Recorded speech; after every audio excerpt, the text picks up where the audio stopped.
Good evening, everyone, and welcome to Fandom Post Radio. Glad you could all join us again. As always, I am your co-host of sorts, Cain, and with us tonight we have DJ. Hello. We have Kestrel. Yo. And we have a couple special guests with us to talk about the season and some convention stuff that happened recently. First off, always welcome is Darius. Hello, how are you doing? Very good, thank you. And then we also have Bran. Hello, hello. Awesome. So, as always, thank everyone for joining us. I know it can be difficult to schedule a time for us to record and get everyone in the same room. It can be like herding cats. But we're here, so why don't we talk about some news, some convention stuff, and the season. So, Kestrel, what do you have on the news reel? Yeah, so first thing I have is pre-AnimeNYC, which is the convention in question. This was announced with the Japanese theatrical release of the That Time I Got Reincarnated as a Slime movie, which we got a little taste of at an event at the convention a few weeks later. But what was announced in Japan was that we will be getting a third season of the TV series. The movie is more like a typical anime movie where it's kind of a side story, not based on the source material. So it's not really important to watch. So we will be getting a continuation of the main story. Is this something that's like a big deal in that like a sub-community, so to speak? I mean, it's just a new season of a big show. So just worth More mentioning. content. Yep. More content for the machine. It must be fed. Indeed. All right, how about what's next? Yeah, then we get into some announcements from AnimeNYC. And most of the announcements for North American releases at this convention was from Anime Limited, which is not a North American company. It is a company based in the UK and Ireland. And it has recently started doing the occasional North American release here and there, but they are going full in now.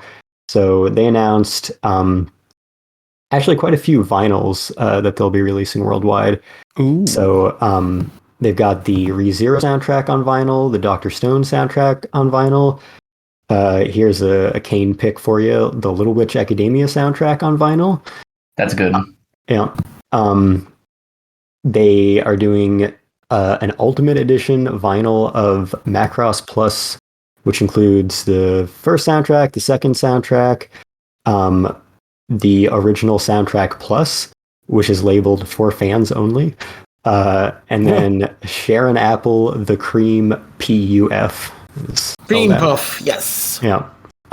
So that is all going to be in that Ultimate Edition vinyl release. And then they are also doing a bunch of collector's edition Blu-ray releases for, I think they're all Crunchyroll licenses that Crunchyroll has not released through, their current iteration of formerly Funimation or any other North American partnerships.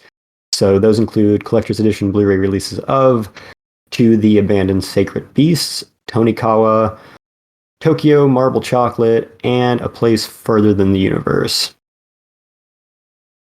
And it was previously announced that they will be doing an Ultimate Edition Blu-ray of the Macross Plus anime series. So I think all of that is scheduled to come in 2023. Yep. The last two are pretty dope. I cannot say I've heard of any of the shows in that Blu-ray collection before that, so hopefully they have fans and they sell, because Yeah. physical media is always a tough sell, especially anime, because it can be expensive over here. And I'm sure those vinyls are going to be just completely affordable. Especially the Ultimate Edition. Yeah, Is the I'm sure that's international going to be shipping, like though? $100. Probably. What'd you say, Brad? was gonna say with international shipping, if they're coming from the UK, Well, these the are limit. specifically North American releases they're doing though, so they're gonna have them pressed here somewhere. Yeah, they've That's done cool. they've done a few North American releases here, so here and there. So, but yeah, this is probably their biggest high-profile work so far. Yeah, and like all the like I have all the collector's edition Attack on Titan vinyl releases. Yeah. Those are all from them as well, and they're all sold on like Right Stuff, so it's normal shipping. And yeah, they did the Beastars vinyl. They did the Be the Beginning Blu-ray set, so that was I think their first North American release. And then they've also done like a lot of the original versions of G-Kids collector's editions. So like a lot of the G-Kids collector's editions you see the past few years, like Promare and Weathering with You, they're literally just the all the anime or anime limited release, just with the region coding changed and the logos changed. For the Evangelion Ultimate Edition, I might have mentioned this recently. They didn't even change that shit. You pop in those discs and you just get all the anime logo up front. You don't even see a G-Kids logo. Oh, you're right. They did also one of the Berserk vinyl variants that they repressed recently. I actually have that one too. Nice. Yeah, they've always been like the company for UK for the past like I don't know how long they've been going, 5-10 years. They've been doing really great, and then in the past few years, yeah, they've been making major moves into North America as well for vinyl and now Blu-ray. So super cool to see. Yeah, those vinyls always look really nice. Like I haven't purchased any of them just because they're a little bit too much for my frugal-minded spending habits. But I mean the artwork and then the pattern colors they choose for the discs themselves, the records themselves is always really cool. It isn't like you're just buying a flat, one LP in black with the same album art as whatever the Blu-ray is. Like they do put a lot of really good work into it. You just have to have the scratch to pay for it. Yeah, especially those collector's editions. Like each of those Attack on Titan ones were like 120, 130. Yeah, those have been sitting in my wish list for a very long time. Yeah, fun. But speaking of G-Kids, they did announce something of their own at AnimeNYC. And that is the anime film Giovanni's Island, which they will be releasing. The Blu-ray was just put up on all the sites yesterday. So that is coming in February of next year, which will be almost exactly 9 years since its original release. So, DJ, tell us why we should care. This is my favorite movie ever. And nice. It fucking destroyed me. And it's just like up until actually still, I know no one else who has watched it. And I've been trying to get people to watch it forever, but there's just no way to do that because it never got a physical release. And like, those Malaysian bootlegs, that is literally the only way that you can get your hands on Giovanni's Island. And I think it was on Netflix briefly because I thought I watched it on Netflix. Think that is true. So what's it about? I didn't know about it. I've definitely seen that movie, but it is so good and it's so moving and impactful, and I'm excited for people to be able to watch it because that means that I will have at least one person to probably talk about it to. So I'm gonna buy like 5. Nice. Okay, cool. Yeah, that reminds me of how like the 2 cycling movies, Nasu, are only available in like bootleg Malaysian DVDs. And they're also really good. Not as soul-crushing, obviously, as Giovanni's Island, apparently, but still cool and never had a release over here, so you have to buy the sketch eBay listings. Okay. Yeah, so it's good. It's good to see more stuff like that get releases over here, because that's the movies and stuff I've found I gravitate more to or towards in recent history than shows. So more movies for me to buy and watch is always a good thing. Yeah, I think I was definitely wrong about it being on Netflix. I think I confused it with something else. Possibly, yeah. Becca watched it with me, and she compared it to Grave of the Fireflies, and I know that Oh, damn. you guys have probably seen that, and that it has probably hurt you. So it's another movie like that. Yeah, that's definitely the comparison I always hear. Okay, that's okay. I don't know. It's only got a 71% on Rotten Tomatoes, so I don't know about all this hubbub. Have you watched Grave of the Fireflies yet, DJ? I have not. How is this your favorite movie, and your wife compares it to this classic anime movie, and you've never watched that? I think it's because of that I haven't watched it yet, where there's already like something that's like so important to me on a personal level, where it's just like I don't want to like impact that experience at all. And I can see if you're this invested in this similar movie already, you could probably, not really give it a fair shake, even subconsciously, because of that, just comparing it. Probably. It's also incredibly that's the intimidating. Thing that I'm worried about. But I mean, I did recently rewatch Spirited Away, and I really like that movie. So it's like the one Ghibli movie I've seen that I could wholeheartedly endorse. So maybe I will check out Grave of the Fireflies soon. Oh boy. It isn't really like a sit down, make some popcorn, enjoy a movie type of thing. So I get guys all know DJ, right? Like this is you don't need to warn him. That's the shit he lives for. Hurt me. Yeah, DJ probably is it's weird to say it, but Grave of the Fireflies target demographic. Masochist? Yeah, which is weird. Yeah. I mean, that's one of the reasons why I think a lot of people don't watch it, though, is also every time anybody talks about it, it's always just about how sad and, crushing it is. And a lot of people get intimidated by that. It has like the weird narrative going against it where people don't talk about like how beautiful of a movie it is and how resonant it is with the human spirit and the struggle and strife. It's really sad and depressing. You're gonna cry. It's so sad. And it's like, yeah, you're not really setting it up very well. You're making it intimidating to watch. That's exactly what I want to hear when something is pitched to me. And remember, it was released the same day that My Neighbor Totoro was. Yeah, it's a double feature. Yep, Takahata did one, and Miyazaki did the other. And you got to balance out that emotion. Yep. Yeah. All right. Next piece of news. Speaking of sad things, we got our obligatory "someone died" story. So this is voice actor Grant James. He was voice actor at Funimation for decades. He was 87. He was one of the standard old man voices you would go to. Had a really great distinctive voice. He's known as Zeph in One Piece. He was Scar's master in Fullmetal Alchemist Brotherhood. He was Mujika in Mushishi.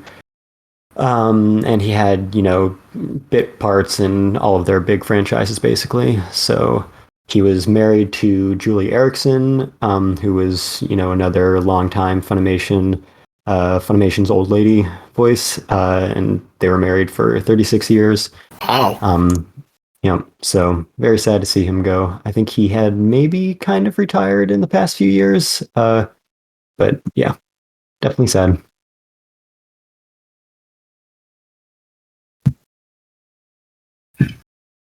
Indeed. And the last piece of news I have, so this is a weird piece of news. These are always weird, because Disney keeps getting more into anime, but specifically not in the US. So there have been Disney Plus exclusives over the past few seasons, past year, in Japan and in some other regions, and not in the US. So what happens is they stream in Japan, maybe other places, and then what we've finally seen in the US after months of waiting and no indication is that we get everything dropped at once with no announcement on Hulu, which is, of course, mostly owned by Disney. And nobody really knows why that is. For some reason, Disney wants to get more into anime, but doesn't want that as part of their profile in the US specifically. So anyway, the news is that they are expanding this initiative in a major way in at least Japan and probably everywhere but the US.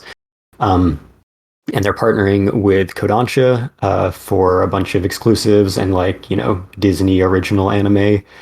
I'm sure will be branded as. So this includes the next arc of Tokyo Revengers. So you won't be seeing that on Crunchyroll. No. Yep. I didn't know that. That sucks. And there's a new Phoenix anime based on the Phoenix manga by Tezuka. Yeah. That's going to be included in there. There's a new original anime by the director of Jujutsu Kaisen. Those are the three that really stuck out to me, but they got a whole list of new stuff. So they're basically doing like the Netflix thing, but with that weird wrinkle that they don't want it to be a thing in the US for some reason. So maybe we'll get it after 6 months on Hulu. Phoenix anime looks beautiful. Studio 4C is doing that one. It looks really nice. And I'm a longtime fan of Tezuka's Phoenix anime and manga, so I'm definitely looking forward to seeing what these guys bring. But I hope I actually get to see it intact, because like you said, some of these releases have been very strange. But yeah, I'm sorry. Go ahead. I'm sorry. Go ahead. That's so sad that the Sunghoo Park project is going to be designated to that, because I was really looking forward to that. Yeah. Well, I mean, they already burned you with the Tatami Galaxy sequel, so they're It's just true. after you. There are other means. Techno Brand's watch list. Yeah, They really are. I gotta go incognito mode. I did watch all of that when it dropped on Hulu. It was 6 episodes, 7 episodes. The Tatami Time Machine Blues. And they did the same with the new BlackRock shooter not too long before that. Still no word on summertime rendering, I don't think. But that will hopefully be coming before too long on Hulu. Damn. It follows the trend. Excited for that. Yeah. Another thing kind of adjacent to this that I forgot to put on here is related to another story that I talked about a few weeks ago. We are finally actually getting Monster on Netflix in the US, so it's going to come January 1st. January, yes. Oh, I can finally watch it. Yeah. Yeah, it's been a bitch to actually get a chance to watch that whole thing intact. You usually had minuscule releases or half releases. I am one of people very, very much happy to see this thriller finally released in its entirety here. Yeah, I think the last time you could watch it all legally with US releases was maybe 2010. Viz had the whole dub on Hulu. And you could import the Australian release that came out on DVD a few years later to get the whole series, but Viz only released the first 15 episodes on DVD, and for a while after the whole series was on Hulu, they had those same 15 episodes, and then for the past many years, just 0% of it has been available in any way. So yeah, very excited to see that happen, and hopefully, kind of like what happened with Ava, that will finally open the gate and, make it so that a home video company can license it and put it all out. I'll be honest, I did not believe this news when it came out, because I see so many posts go viral on Twitter that are fake announcements, like Berserk 97's finally on Netflix, or Nana is on Netflix now, and I'm like, are you really? And then I check and it's not. But well, those are all part of the same NTV agreement. So they've been slowly trickling out. Monster and one or two others are coming on January 1st. I think a few of them that they announced are still unconfirmed in terms of when they are coming. They were all initially announced without regions specified, so it wasn't. We weren't sure if we were getting Monster or Berserk in the US. Right now, Monster does have a placeholder for US streaming for January 1st, so hopefully that won't change. Sweet. But I don't think Berserk has a set date yet, but they are all supposed to happen eventually, hopefully all in the US. Okay, the dream is alive. Yeah, very dope. Man, I remember when Hulu used to be like a bastion of weird, obscure-ish anime. Like saying that it was on Hulu, like brought back some memories of having Hulu and being like they had all this old shit on there. And I wonder if that was just because it was easy to get at that point. They didn't have to pay a whole lot while still saying we had anime. Yeah, it was definitely like an early adopter in streaming and including for like in the early few years of simulcast. There is a decent amount that went to Hulu before like everyone really got into the game. And it had been like a major hub for almost every company to dump a bunch of their content onto. But that's kind of been less in recent years. But yeah, now they have major competitors like Netflix grabbing stuff up, so it makes sense that there's not that many exclusives there anymore. They don't care that much. Yeah, I want to say for a long time it was the only way you could legally watch like Trigun. Yeah, I'm sure. As well, I believe. Or the only functional way because Funimation's player was always historically so bad. Oh, jeez, don't remind me. Anyway, that is all the news I have. Darius, if you want to talk about AnimeNYC in general, any more beyond that, you can. Yeah, you and I, excuse me, please. Yeah, you and I both got to walk around, see different panels and stuff. Let's see. Let's see. What did I get to see? Walked around. Oh, just to start though, the general look of the convention, in terms of how they were getting people in, seemed to work a lot more smoothly this year.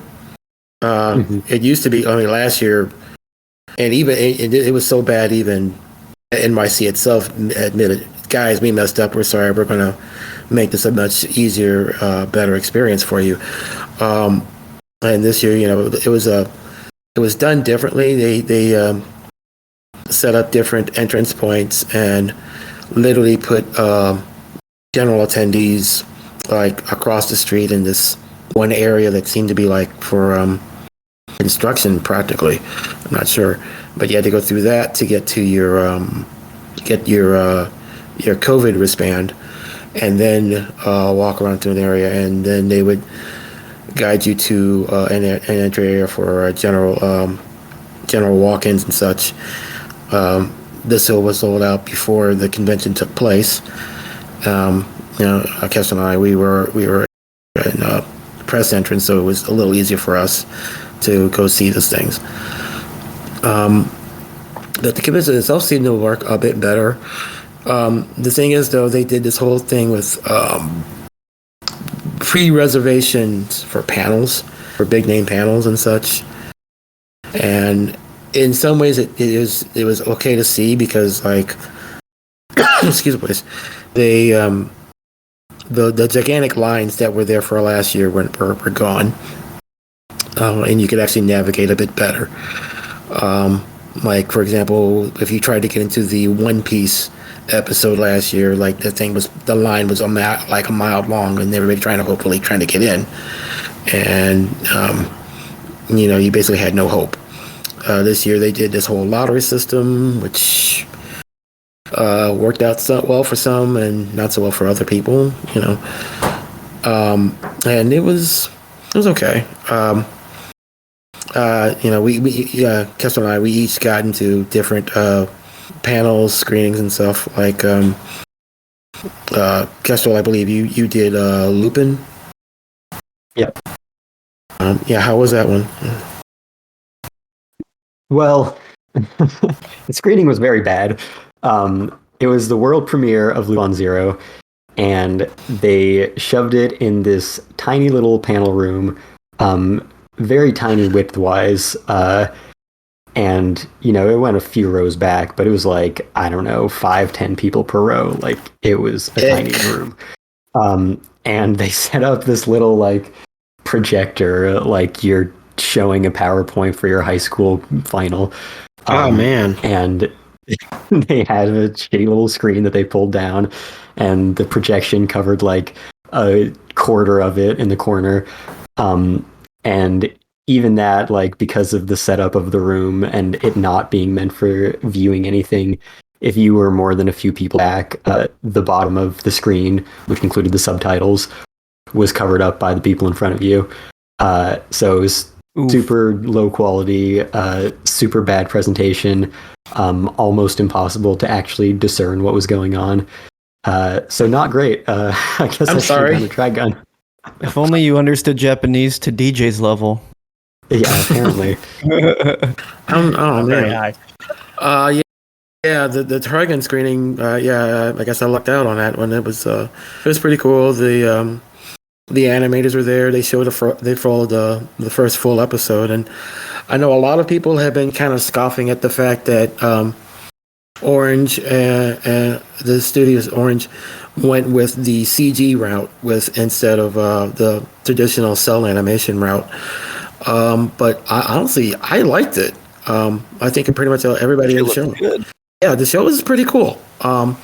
It is definitely different. It starts in a different place. I'm trying to remain a bit spoiler free for you, but if you understand this reference, you'll understand how things start. The characters Vash and Knives are rescued by Rem, and that's how the show starts. And we get to meet Vash in a goofball way. Yeah, I'll let you see how. But I promise you, when it comes to his gun skills, it's funny as hell to watch, but it's also, he's still a badass. I promise that. And they showed a lot of concept art for a lot of stuff that's going to be coming out, and it looked beautiful. And some of the characters, some who were in the previous show, some who were in the newer ones, and they flat out said, like, they consider the Cell animated Trigun series to be like the most perfect thing in the world. And they said there's just no way we could ever top it, so we could let's just make a completely different rendering and telling and everything. So a lot of the favorite characters are there, except one that I've not seen yet. I'm a little disappointed in that part. But for the most part, at least that screening went pretty well. I did enjoy that. The usual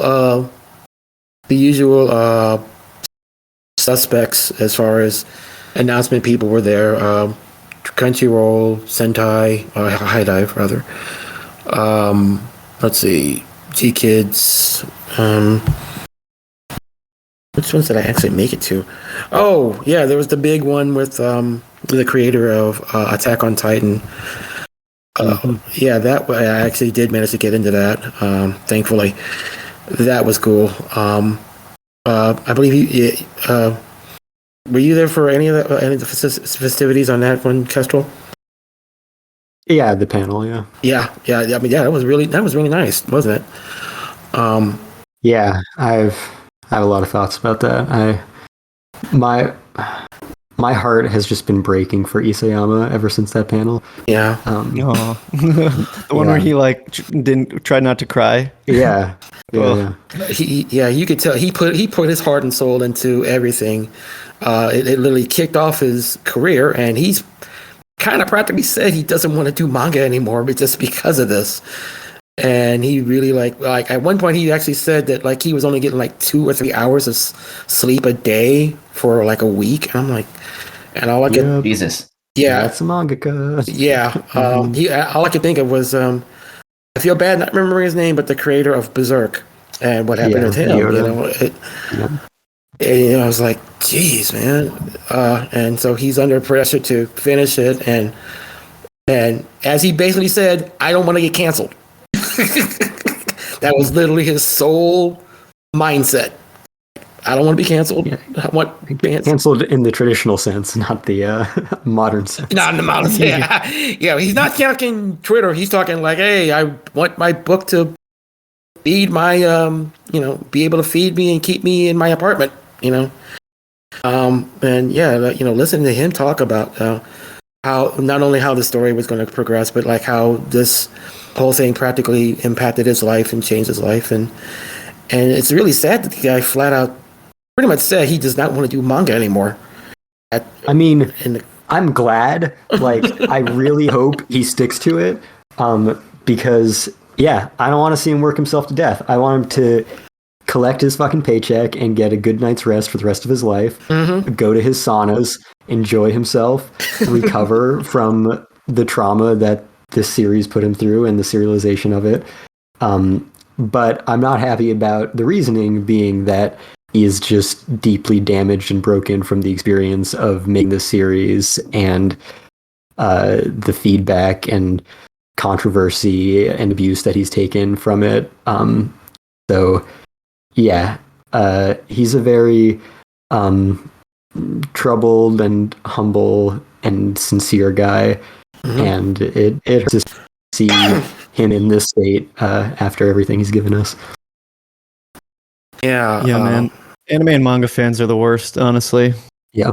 They can be your biggest fan for a decade, and then you write an ending to your story that's not exactly what they want, and half the fan base will heel turn and feed you to the dogs, and it's insane. So Star Wars fans, gotcha. Yeah, basically. But yeah, that's what always worries me about this kind of shit, is that it's like, why would it be worth it to like put your own health at risk to like literally make a story that is going to be your like life's work, and people will just like either disregard it or just say like, oh, it's not as good as this series that I like, or like this or that. And like this happens every time there's like a big new thing happening. Like I fear for Tatsuki Fujimoto's life. Like there's a reason these artists like don't make public appearances, because they're literally afraid that crazy fans will try to kill them because they're not happy. Yeah, so. I kind of felt, Go ahead.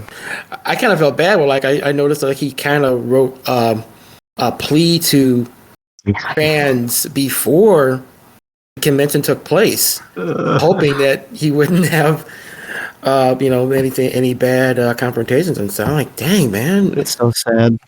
Yeah, he's like, please be kind to me. Please be gentle.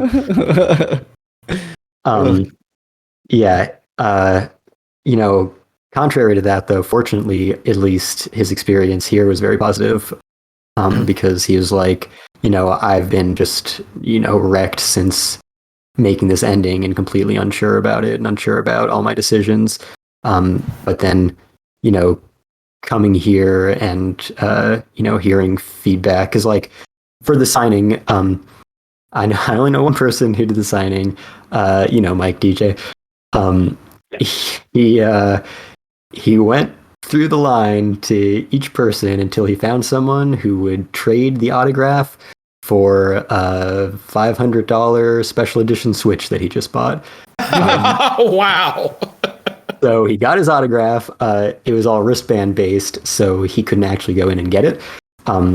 But he did get like the autograph, and what Isayama was doing for the people who went in there and got autographs, he would do like a sketch of whatever character they wanted on the inside cover. You could only do the manga volume. And so he would do that. So that would take, a little bit of time. So during that time, like, he had his interpreter actually have people converse with him a little bit and give him feedback.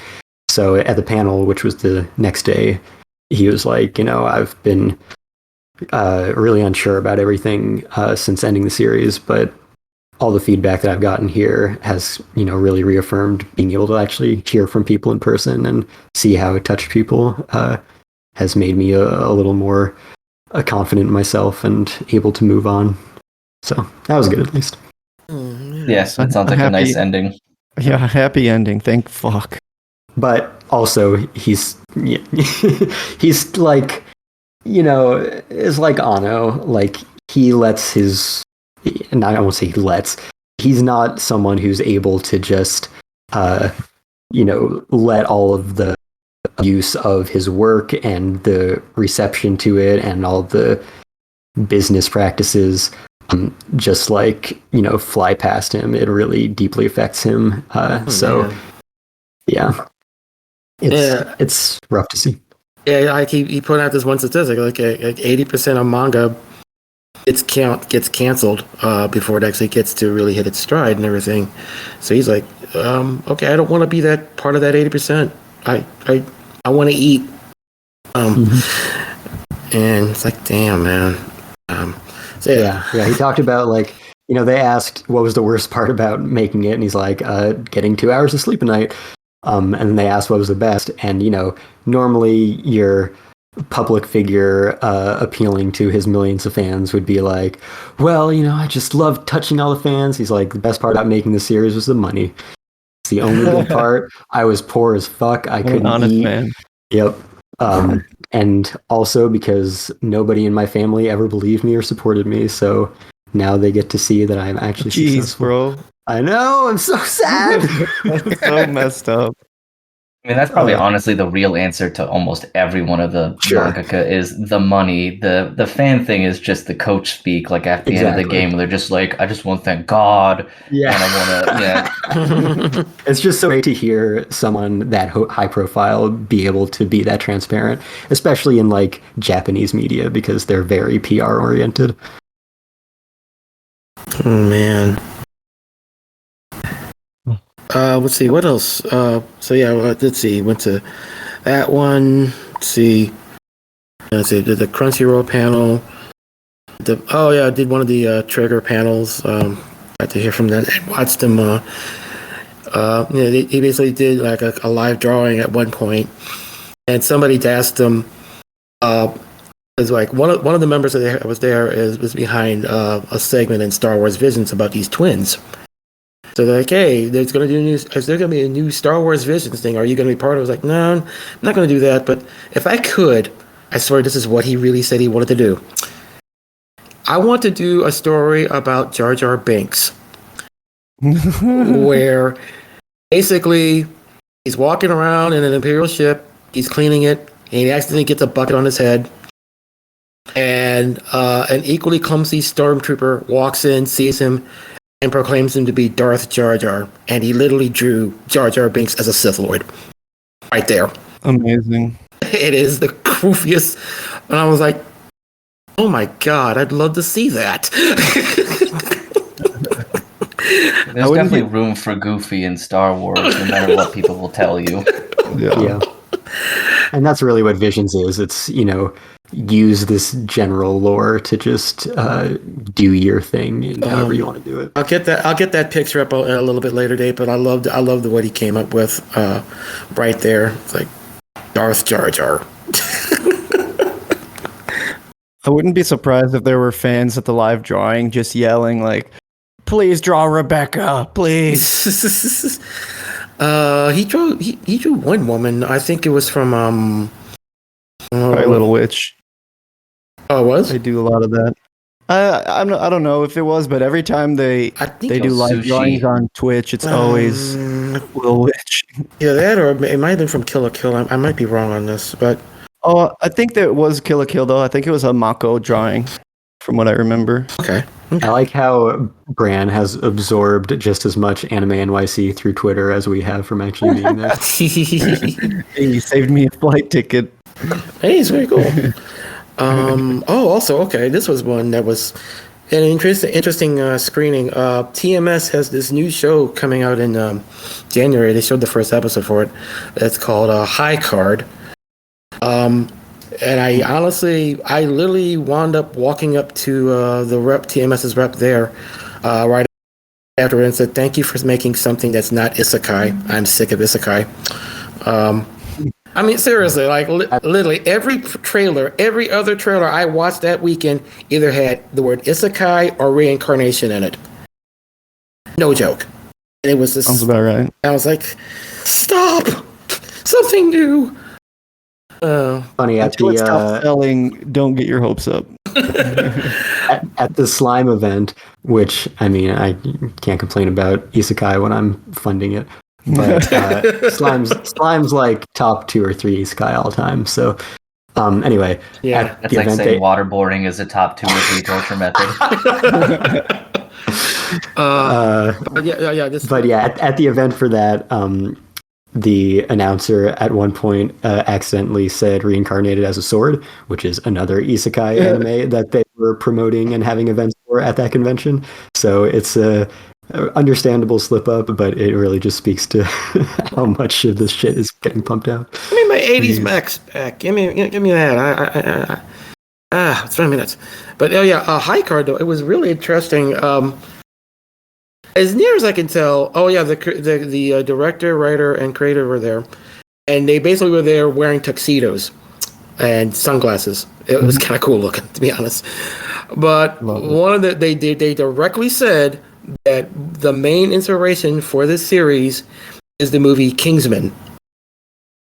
And basically, for what you could pretty much get here, imagine all the Kingsmen having the incredible luck powers of Longshot and Gambit from the X-Men.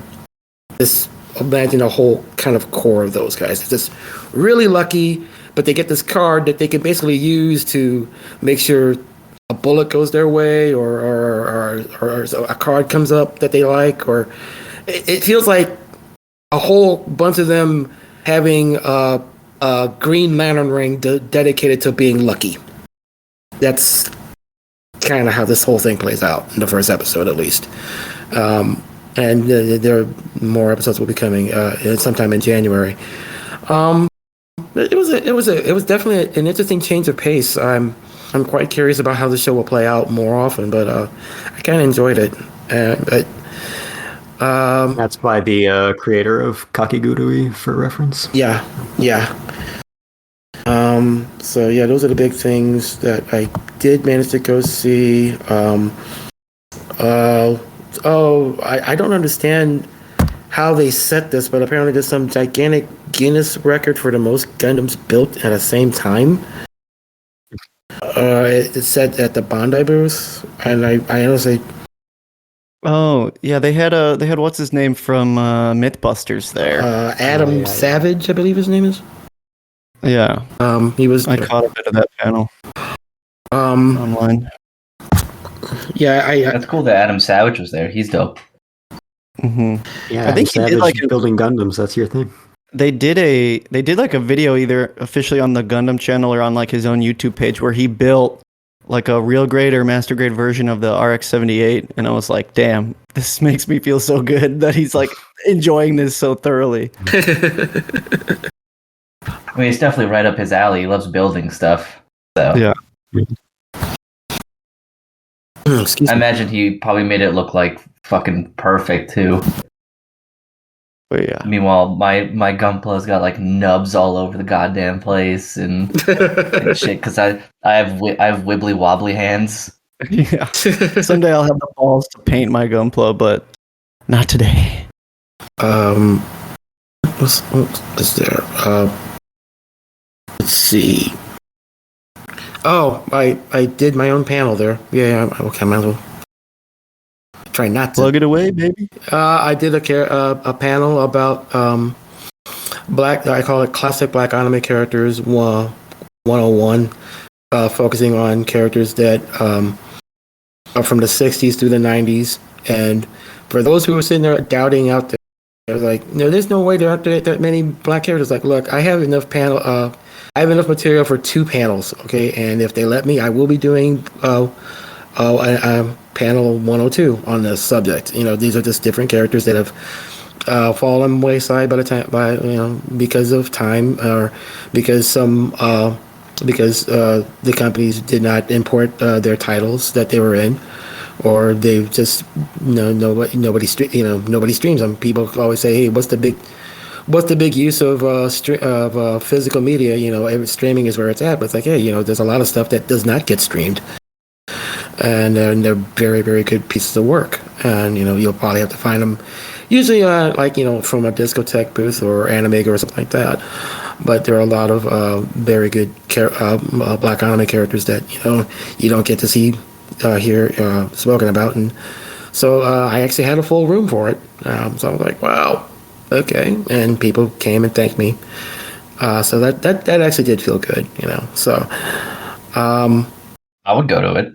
Thank you. That sounds way more interesting than the 60,000, incredible anime deaths panel at the very least. Oh my goodness, I missed that one. Oh, there's like a zillion of them every single convention. So yours would be at the top of my list because that does sound like something that would be very interesting to learn about. Groovy, man. Hopefully if we're at the same cons, we'll hook. I'll make sure to pass you the info, man. Excited to get you there. Fandom PostCon when? I mean, let's see, like 4 of us were at Otakon last year. That would have been the time. Oh, we have got I to was pull there, that. right? I can't remember. Yes, I think you I were was there. there. Okay. You were there, yes. I wasn't sure if that was last year or like 2 years ago. It all just blurs together at this point. There were no cons 2 years ago. Oh yeah, that'll do it then. It was if I didn't get to see any of you, it was probably last year because I remember I had to stay home. So it probably was last year. This year I actually did get to go to see that. When Otacon's numbers are definitely, but they're back. They definitely. I think they broke 40,000 definitely, and I saw them wrapping around buildings. So yeah, Otacon's pretty much getting back to speed. NYC is getting back to it's getting back to speed. AnimeNYC. I mean, they only started a few years ago, and they've just been growing every year that they've been on. Yeah, like they had to cap badges super early this year because it was way too much last year for them to handle. I'm hearing until they get the whole Javits, which they're going to get in 2 years. Oh, that's 2 years. Okay, I thought they might get it next year. No, I think it was next year is too early for them to secure it all, but year after. Okay. I actually hope that I was walking around, I was thinking, what exactly? I was like, okay, the show itself was generally cool, but what is it missing? And I think they probably could use up another panel room or two, but also at least one. This is the longtime con guy in me. At least one dedicated video room somehow, just playing for screenings, And like I said, everybody likes to say everything's on streaming, and I'm like, no, it's not. There's plenty that's really good that will not be streamed, and try to sit with friends and family and hang out and catch something new or old and get a new experience out of it. So I really do. I really wouldn't mind somehow, especially as many connections as they obviously have. Pull some pretty good screenings together. I'd like to see that for them. What cons do you go to, Bran? ASEN? Yeah, I've been to ASEN. I think it was like the year before the pandemic. Anime Midwest is also out here, but I unfortunately have not gone to any since my first ASEN appearance in 2019. So I am fiending to get back out on that maybe this summer. Try to go to one or two. I was also at ASEN 2019. Oh, really? Damn, we probably walked past each other. Didn't even know. I thought about that. Did you go to the like rave thing at the end of the weekend? No. That was the strangest thing I've ever seen. Okay, yeah, normally ASEN, I haven't been there in a while, but they used to have this gigantic rave thing, the soap bubble, I think is the phrase. Basically, Anime Central was pretty much known as the absolute best rave out of all the conventions for a good while. I don't know what's like. It's just so weird seeing like psychedelic anime visuals with dubstep just going crazy and like everyone dressed up in cosplay, but yeah, they have those at a lot of conventions. Like they had one at AnimeNYC that some of my friends went to. I did not. I always they had like Teddy Lloyd at this one, and I've been to a few cons where Teddy Lloyd has been DJing at their raves or whatever. And like I always want to go because I love his music, but I hate raves. So like I tried stepping into one at like I don't know, Anime Week in Atlanta or something, the year that I went there, and I lasted like, I don't know, 5 minutes, and like I can't do this. It's not my thing. How did I miss you? I did not stick around long. I saw you there. It was 2018. Oh wow. There's a surprisingly large crossover between like rave kids and anime fandom, because I swear every music festival I've been to in the last few years, there's always a group of kids dressed up as like Demon Slayer characters and other stuff. But yeah. I will try to go through my AnimeNYC thoughts quickly so that we can get to our fall season. For it. So yeah, general thoughts on lottery. It's garbage. Not having big lines is neat and all, but the fact that they try to make it so that you can't share them, and so no matter how much you care about a thing or how much you're only going to this convention for a thing, you might just not get it because of RNG, which is so fortunately, at least all of their super hard rules are not very well enforced. So for panels, at least, you just share QR codes around, no big deal. There is a limit to it. Like if everyone wants to go to a thing, they're scanning the QR codes generally, so you probably can't all go in if only one of you won. But you can make it work well enough. We made it work. Yes, we did. The autographs, not so much, but also like in future years, if I go, I will keep in mind that like it doesn't really mean that much that it's lottery only, because if it's not like Isayama, they'll just let in general people after the lottery people go through. So there is still a chance to get autographs that you care about, even if you didn't get a wristband, which is much harder to fake. So still hate all of that a lot. Hate them for doing it. Garbage. Shame on you. Convention itself was fine. I did the Final Fantasy concert. Those were always a good time. Lupin Zero premiere I talked about. Very bad premiere. I watched the first, like, I don't know, hour of the Promare, what do they call it? Like cheer screening with the Trigger guys. Yeah. How was that? That's weird. It's like I'm just constantly pulled back and forth between I love this or I hate this. Because like in a lot of moments in a movie like that, there are times to be really enthusiastic, and when you've seen the movie a bunch of times and all these guys are super enthusiastic, it's cool to see them just like go crazy for the moments where you're supposed to.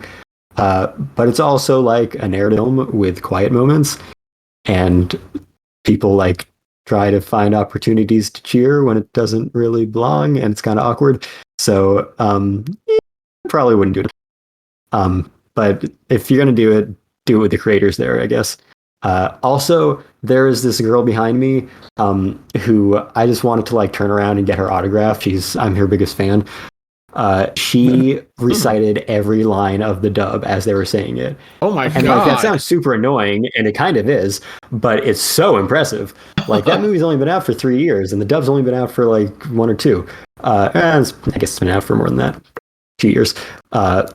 So That's a fan. That's a fan. Yeah, that was crazy. So good on her. And then on Saturday, I did a little interview type thing with Aoi Koga, the voice of Kaguya from Kaguya-sama, as well as 2 of the producers for the series. It was like a press junket thing, so I only got a couple questions in, but those will be published at some point. Then there was the slime event, which was fine. They had like panel with producers. I'll be honest, and I knew this beforehand, producers are boring because they're not creatives and they just give PR answers for everything. But they also had the screening of the first, like, I don't know, 15 minutes of the Slime movie. And they had like a little mini concert by the theme song artists, which were Stereo Dive Foundation and it's pronounced Mindarin. And then you had an autograph if you got like the VIP tickets, which were not very expensive. So that was neat. Isayama panel I talked about a lot. That was, probably the highlight for like just a panel. Yeah. It stuck with me and kind of affected me ever since. And I just want Isayama to be happy and to never work again and to enjoy his money. Build that spa he's always wanted. Yes, he did talk about the saunas that he wants to open and that everyone should go out and go to a sauna because it's like a legal drug. Then there was the Kaguya-sama event, which included those same three people for a panel discussion, which again is not that interesting. But they announced that the movie will be coming to US theaters in February, so not too long. So that was cool to hear. And then we got to see the world premiere of the first half an hour of the movie, which was awesome to see.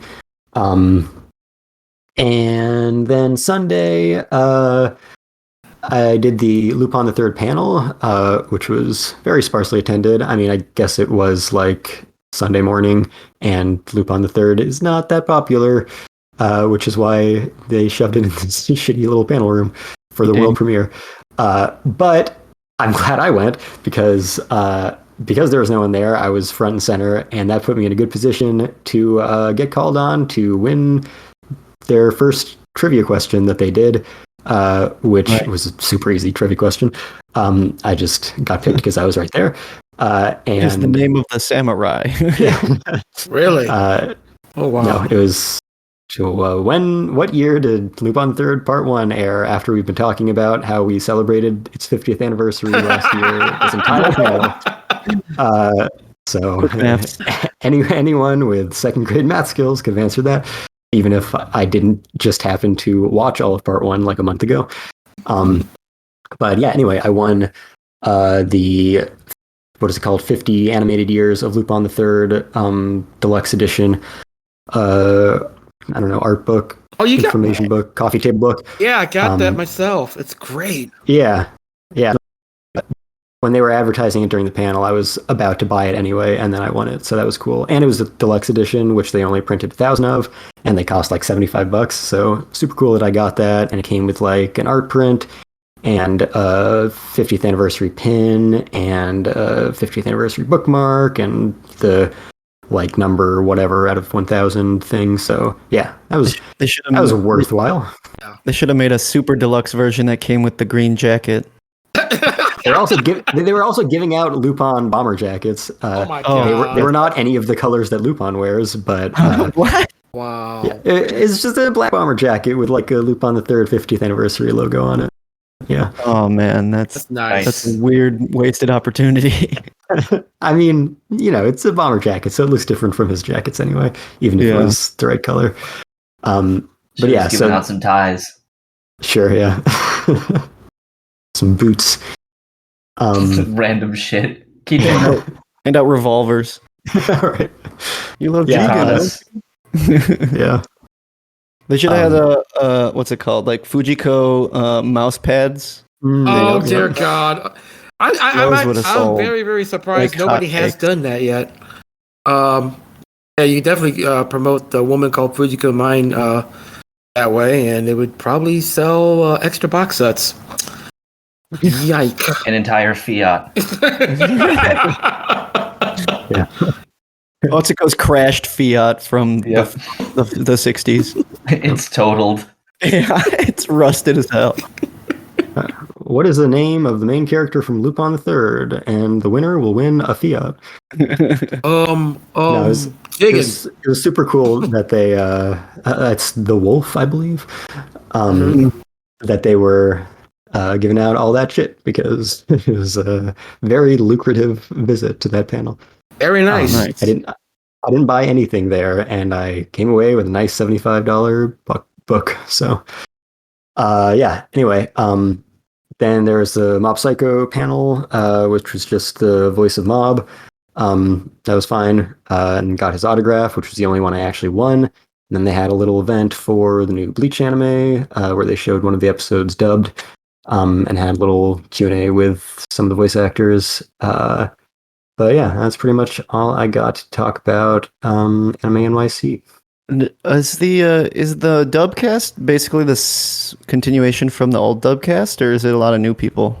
It's pretty much all the same. The only exception is Jameson Price stepped down as Chad because he stopped voicing people of color, which, arguably they're all supposed to be Japanese, so like maybe that doesn't really work, but it's a cool idea. Mm-hmm. Yeah. Oh man. So we have I think we both basically enjoyed the convention, but think that there are a couple of improvements that definitely could be made on that. Yeah, well, I think the direction they are clearly intentionally going in is the direction I do not want them to go in. But if they had more space and didn't hold it in New York in November, so that it's actually feasible to line up outside, not that you want to be on the streets of downtown Manhattan anytime, but at least it would be a little bit better if it was a different time of year so that you could actually line up, which they want to prevent. But if you really care about something, you'll line up for it instead of just leaving it up to RNG. True, but also, let's face it, we've both seen the lines of NYC and as well as AX, the line con. But AX is 3 times as many people, and they don't do lottery, and it works out. If you care about something, you can get it. You might It's have to. probably like 30 degrees warmer too. It's a lot fucking warmer. Oh no. Toronto. LA in July versus New York City in late November. Oh jeez, I still remember walking around in an all-black suit at AX once. When it was and you had those microwave winds. Yeah. Oh boy. That was not fun. But I survived. Hey. Oh man. Anyway, that's AnimeNYC. Yeah. I and that on that note, I will vanish from everyone's lives here.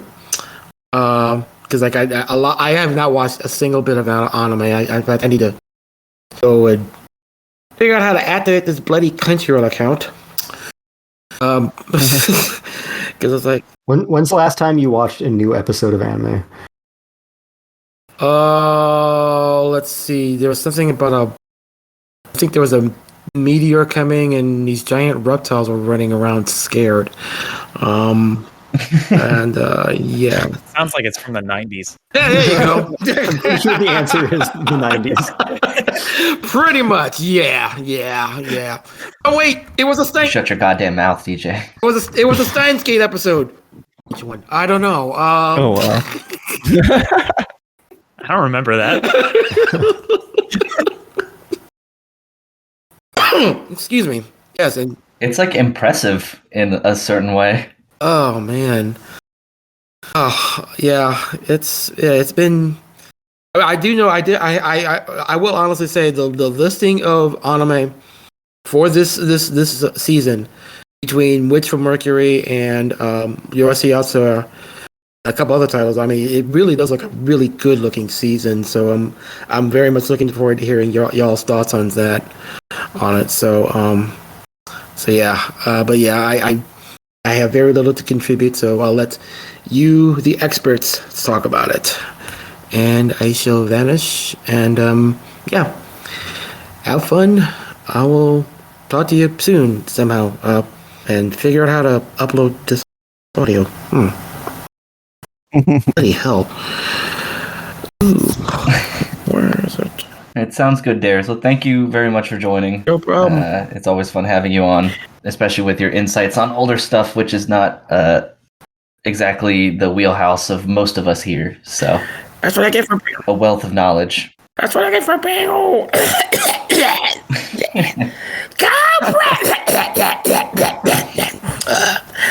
Why are you doing that? Yes, all right. Alrighty. I'll see you guys later on. Adios. Peace. All right, you fellas ready to talk about some soccer boys? Soccer boys. Soccer boys. R.I.P. Japan in the World Cup. Which, if anything, strengthens the argument of Blue Lock. True. They passed up some very could have been ego moments. It makes watching the show like weirdly cathartic because you're like, maybe they're onto something. Yeah, I just want to jump right into it and talk about soccer boys up in here. Yeah. So step one, who's your favorite soccer boy? Oh, I'll go with Bachira. Yeah, that's a great choice. Bachira is a good pick. I mean, honestly, Ego is like really amazing Does too. he count? I don't think he counts. I don't think he counts. Pick Okay, a soccer boy, not Okay. a fucking Oh, What a Vatican. weird soccer man. Yeah, I feel like Bachira is definitely an easy go-to. I also do like Kunigami, given that like the like older brother vibes, kind of like Cool. holding the team together. Yeah. Ours was I asked Cain earlier before we started recording, but mine is Chidi. So, yeah, he's the boy. That boy. Yeah, I'm glad everybody is enjoying this show because it really like is growing on me with every episode. I didn't think So I was good. gonna like it as much when they just defaulted to we're just gonna play a lot of soccer matches over and over again, especially with how much I loved the whole keep away game to start off, and I thought that they would like weave some more like soccer adjacent things into it. But I think it's really grown on me just with how they play, like how they present like the soccer matches too, because each one has such an like the stakes are so high on each one of them, and what they've done to like mix it up. Like I was not expecting team betrayal. Yeah, For one like thing. literally, it's like, oh, now we Among Us. Okay.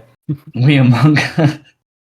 That is easily one of like I think my top like individual sports anime moments of a long time, just because like most sports anime shows don't do that shit like at all.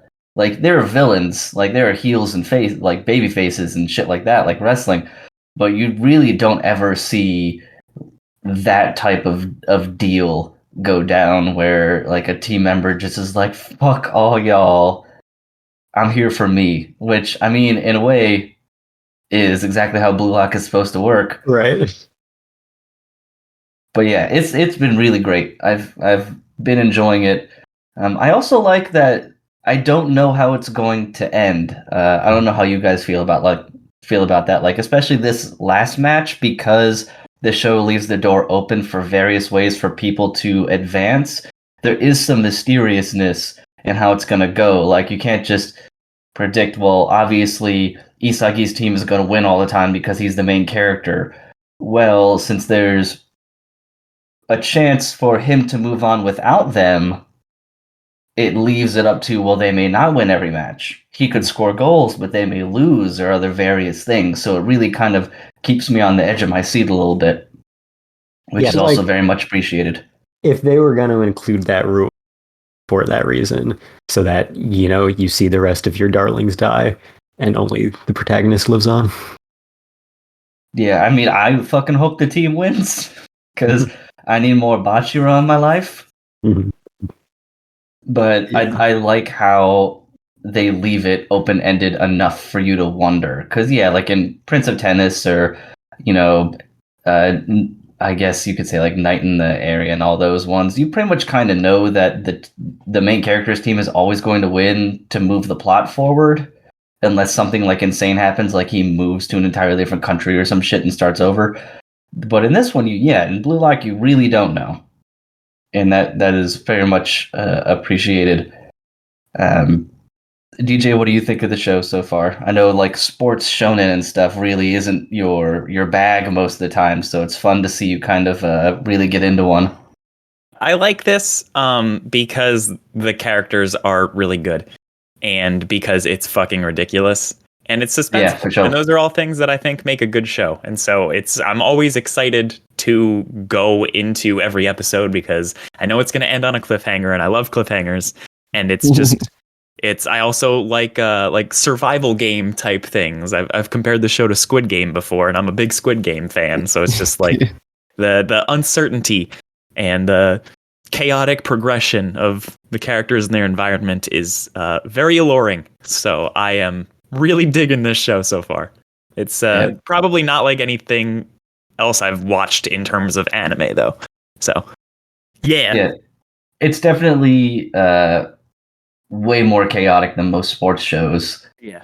And less about the individual main character's journey and more about just the in the moment like chaos and strife and struggling, which is definitely a way to go about it that leaves more time for the show to put you in matches and stuff when there isn't that like introspective element outside of just how do I get better at soccer. There is no like outside problems, which can be welcome sometimes, but then Blue Lock just cuts that shit out. They're like, nah, fuck that. These guys are locked in a building. The only thing they worry about is soccer. So it really like distills all that good like hell yeah shit that you get in anime like this and serves it up to you. So yeah, I'm fucking into it. Same.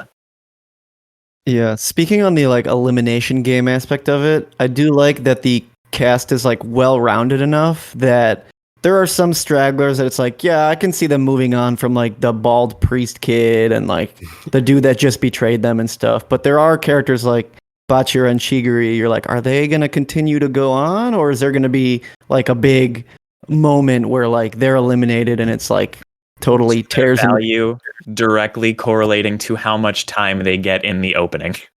Yeah. Yeah. I know that the ones who get the most time in the opening are going to be the ones who last the longest. Yeah, that's a good indicator. Yeah, I mean, they're definitely the main characters amongst the team, but it does seem like, a good opportunity with this kind of plot to, basically kill off one of your favorites so that you have that emotional connection, even though it's just getting eliminated from a soccer game. Yeah, we definitely need to see more. I really want to see more from like Raichi, Sharktooth Man, who's very angry all the time. Because he's, there's a bunch of characters that have taken sort of a backseat that some of them are definitely I don't really care about, like Igarashi. That's the kind of bald temple kid, whatever. He's whatever. I don't care. But I don't think anybody's supposed to like him. He's He's just a throwaway character. Yeah, he's just there to fill a roster spot. Yeah. He's there to make sure they have enough people to play a soccer match.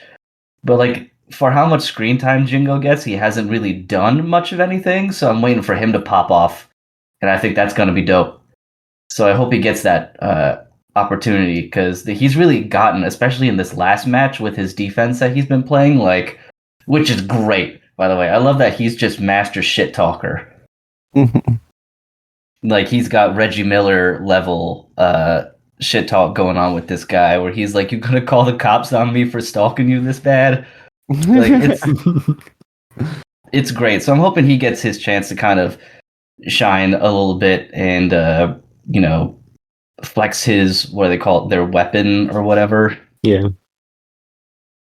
So yeah, it's been a lot of fun watching it, and I like how the show doesn't give you a whole lot of time to rest between the matches either, which is good. It keeps up that pace. So you don't get like a match and then 4 or 5 episodes of them doing other stuff. It's like match, episode like in the middle while they prep, and then maybe a half of the next episode, then the match starts. Like they really kind of keep the blood flowing.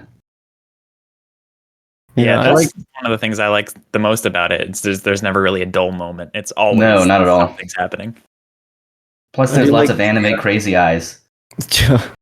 Plenty of crazy eyes. I do like the like little lighthearted extra time bits at the end of the episodes too. They're just like a nice little cap to each episode. Get a little bit of a laugh and more characterization. And I think the studio, whoever makes it, because I don't know who makes this. 8-bit. Okay, are they pretty new? I don't think I've ever heard of them before. Yeah, they're not huge. Slime is their other big property. Okay, I think they've done a good job so far of like picking what times to use like CGI and what not to. Like normally that really bothers me, but it's been decent for this show because all like the important moments when they're actually like doing dribbling or doing defense or offense, like really weighty moments in the match, they draw all of it, and then when they show the CGI, it's just like when one of them is dribbling up the field, like just to try to get to the next cut scene, essentially. So I think they've done a good job of balancing that out as well. Like especially with Bachira's like dribbling animation, I thought was good. Like I thought that looked really good and fluid. Like it made you feel like he was really clowning on them. So yeah, I'm very, very happy with how the show's turning out. So I look forward to it. I think it's the one. It may be the show I look forward to most every week. I think just because it never ceases to like fucking rile me up. Kestrel, what are your thoughts on it? Yeah, I agree. I definitely appreciate that it is so different from any other sports anime I've seen, and so much more suspenseful, I guess. Like, there's always the suspense of how a game is going to go, but now, it has this elimination challenge element to it, which even though I feel like all of these people being like, my life is over if I get eliminated, when really the only thing that happens is they can't play on Japan's national team. Like, it doesn't seem like that big of a deal. But anyway, I think it feels a little bit more like high stakes. And yeah, I think the animation is doing a good job. The direction is doing a good job of conveying that intensity and just how over the top everything is, while not being like, anime superpowers like some sports anime. So yeah, it's a good time. That's true. They've done a good job with that so far. Yeah. I feel like we're gonna get into that, considering this is still like the bottom of the Right. barrel, people. Totally. Oh yeah.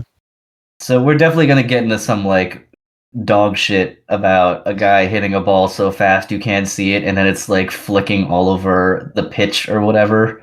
Uh-huh. Like we're gonna get into some shit like that, but right now it's got a really good balance where they're really good, but it still feels somewhat believable in how good they are. Yeah.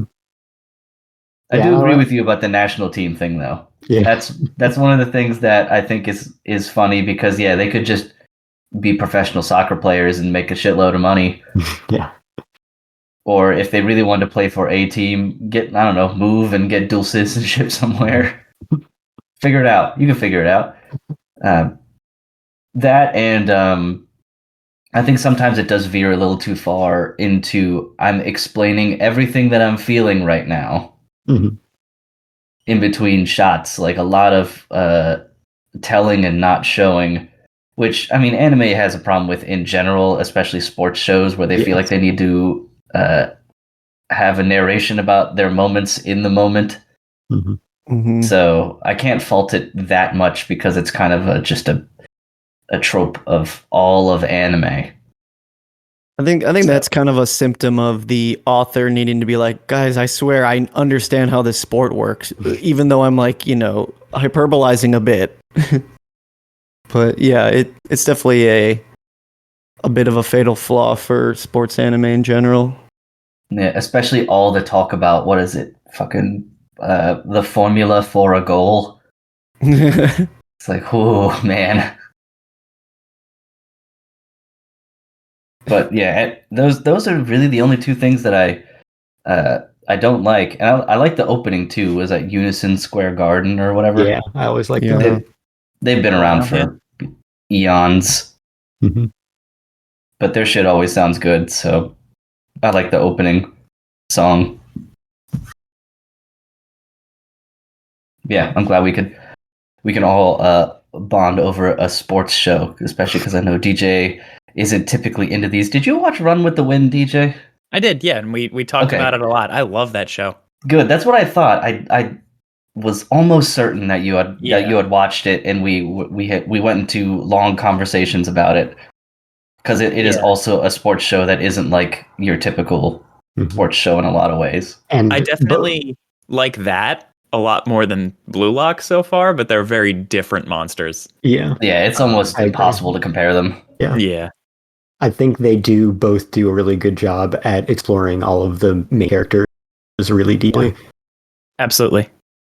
Yeah, especially Chiguri, which we were discussing a little bit off air. We'll say that his strife in particular is so incredibly relatable for anyone who's played an organized sport at like any type of serious level. You've either had it happen to you or you know someone who's had it happen to them where they're really really good and they you feel invincible, and then you have that one injury that kind of brings you back down to earth and puts you in a very vulnerable spot, and then you may never play as well as you could, or you can, but it's just like a mental block. Like that's super super duper relatable in ways that I think anybody can really kind of think about. It's not so much the whole like, this is just my dream to play soccer.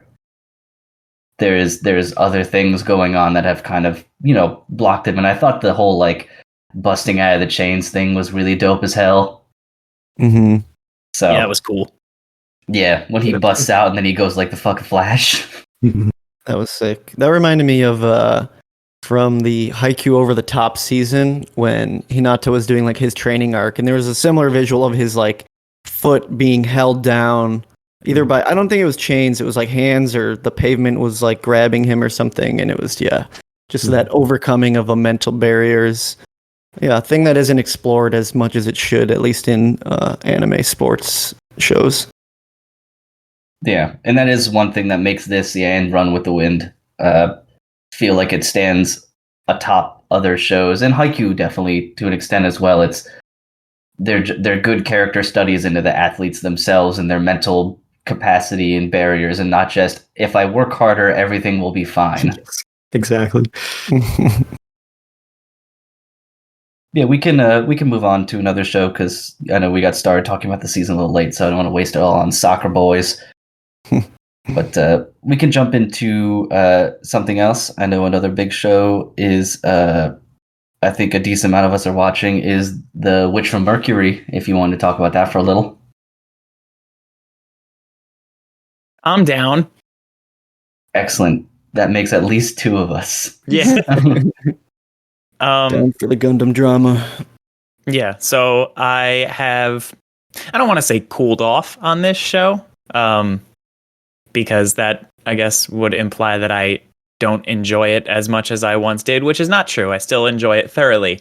But I guess some of the initial hype has finally started to die down as we get closer to what I imagine will be, it's not just introductions and action anymore. It's like, okay, here's plot, and we have started a company, and so that is a thing that we're doing now. But support our Kickstarter, please. Yeah. It's still a really good show, and the characters are really hitting with me, and I'm into it. And it's not super lesbian yet, but I feel like the lesbian vibes are getting stronger. So cool. Yeah, I don't think it's too surprising to kind of cool off on it, because like you said, the show itself has kind of settled in. We got the introductions out of the way, we got a lot of the big cool battles out of the way, and now it's like build the groundwork for the big anti-corp conspiracies and all this stuff, and like the mystery and drama with what's her name's mom, and like whatever her plan is, trying to be the next Char clone of the season and stuff like that. So the show's definitely building towards stuff right now, so it makes sense that it kind of leveled out for a second. I don't know how to feel about the mom. She confuses me. I'm not really sure what her MO is. I think that's a good thing, though. Yeah. But you gave Miorine that like super death squeeze handshake. Yo, chill. That whole conversation was boss as fuck. She's just like, oh, so daddy's little girl isn't happy that she has all the resources in the world and still doesn't get what she wants? That's strange. Better treat my daughter right, though. So unnecessary. She literally just met her. And what'd she say near the end? She was like, well, if you're going to marry her, we're going to have to get to know each other, and I will crush you. Which essentially... So good. Yeah, I like how the show is setting is I think it's a risky take to go into we're going to make a company and it's going to be all about medical stuff so we can help people, because I mean that's clearly not going to go very well. But I think it's interesting in that it sets up for them, for lack of better terminology, to not just get crushed by mobile suits, but by the weight of capitalism. Yeah. Like, and No. Gundam has never been super like pro corporate, like not very big into corpo lifestyle. But yeah, Witch from Mercury seems like it's really gonna take it to like another level since we've already had like business fueled political homicide attempts and well, and business based successful homicides. So it's really going into the whole like ruthlessness of space capitalism and everything, which for the most part the show in the Gundam universe, and correct me if I'm wrong because I'm not super into like expanded universe type of stuff, like not Universal Century, but they've always been big into sort of criticizing, but never really getting involved into it. Like it's always been sort of a a disease or an antagonist that just kind of affects the people. We have people actively engaging in the system and all the risks that it has, and showing their experience, for better or for worse, rather than them just existing and capitalism happening to them. Yeah, I feel like the main difference there is that the woes of capitalism and the reverberations of its effects in most cases is shown on the battlefield in like UC and all those other ones, where here, yeah, because it's like a school, it's a little lower stakes. All of that is happening in the background in these big bourgeoisie meetings that they're having and stuff. So yeah, it is interesting that it's like these ideas aren't necessarily new for Gundam, but they're being presented in a new way, and I think that's refreshing. Well, they're being presented in a way that, as the picture Kestrel posted in the Discord, is much more ground level and relatable in a way. It isn't like a high level affecting this battlefield. It's like, yeah, showing big protests and people's lives actively being made worse outside of just like this company blew up this thing or whatever. It's very much, showing you kind of the base level problems with the system that way. So yeah, it's that I think I appreciate that they're giving it a shot. I don't know how to feel how it's going to go because I feel like you can go too far with a plot line like that where it's just like capitalism is bad and evil at an almost like clown level, like a comic book evil where it lacks a subtlety or a depth. It's just they're going to make a company and now they're all going to be ruthlessly murdered or whatever. Like you need to have some type of balance so you can appreciate the finer points of how economic systems can hurt people and not just they're going to be destroyed. Because then it kind of dulls the message in a way. Because then it makes it, I don't know, just not as interesting. It just feels more heavy-handed. So they just got to look out for that. But I mean, I don't write anime. I'm just a fuck schlub. So I also like a lot of the students in the school. I think it has a good cast of characters this time around. Like I find almost all of them interesting in one way, shape, or form, regardless of if they're a part of what is it like the 5 or 3 houses or something like that. Mm-hmm. I can't quite remember how many companies, like big companies, there are. Well, but there were some mergers going on, so who knows now? They're pulling some Disney shit. Yeah, they're making it even more confusing. Yeah. But no, it is a fun cast. I like that. I like that there's like the 2 gambling bros that every chance they're on screen, they're like, oh man, I should have thrown money down on that or whatever. Like they're like the crypto bros of the show. And then there's Choo Choo, who literally anytime Miorine opens her mouth, she's like, who made this bitch the boss? Yeah, she really has a problem with her. She's so fun. And then there's like still characters that I can't really get a like a understanding of, like that Nanara character. Like I feel like she's still hiding some stuff She's that my I favorite. don't know. I love her. Yeah, I think she's a good character because Nika? Nika, yeah. Yeah, okay. The one that's like a engineering student or something. Mm-hmm. I like her hair. It is cool. It has that two-tone thing like they do in Do It Yourself, right? Yeah, exactly. I was just gonna say I that. learned recently that I'm really into that. It is a cool design choice. I like it. I think it adds a nice little pop to her as it does the characters in Do It Yourself. Yeah, I Well, feel the same way that you do, Bran, but about like Shadiq. Yeah. I like how he's got like his own big ass harem. It's just He fucking- does. just constantly in a room full of girls who want to bang him. I mean, he's a good-looking guy, so Yeah, I'm and he doesn't hoping even the- fucking button his shirt. He just leaves that shit open. would I'm hoping the you? moment he steps into a Gundam, he's just like his harem of bitches is just like in the Gundam cockpit with him. The last Gundam show had a main character whose existence is literally just flying around in his giant spaceship full of a giant harem. Oh, you're right. It seems like a very mech anime thing to do. Yes. Yeah, I don't know about the efficacy of actually doing that because those cockpits always look pretty cramped. Yeah. But hey, whatever.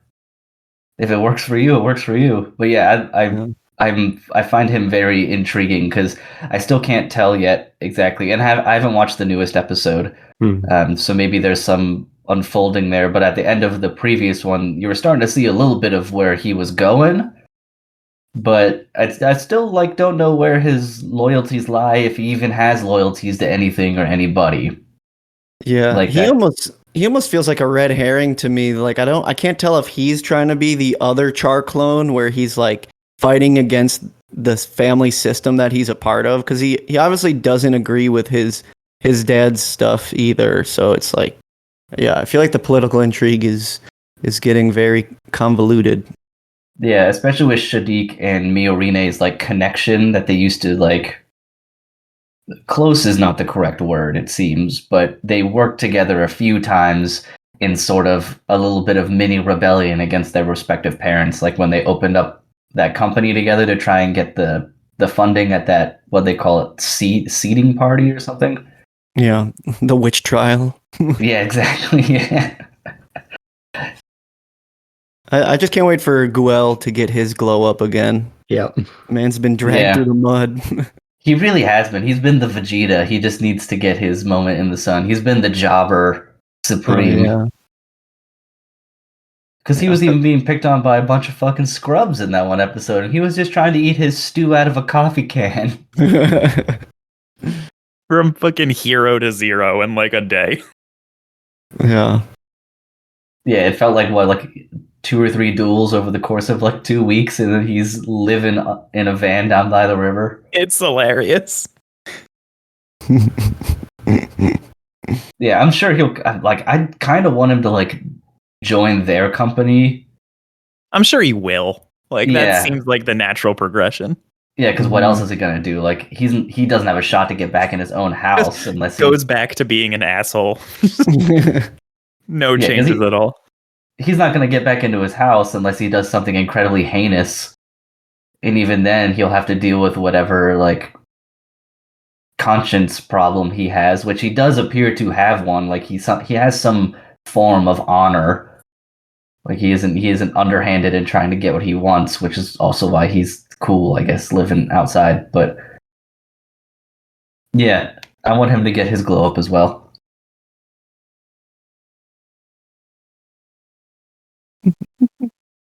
What do you think of the like the mobile suit designs and stuff? I like Ariel a lot. I'm not really sure I'm in love with any of the other ones.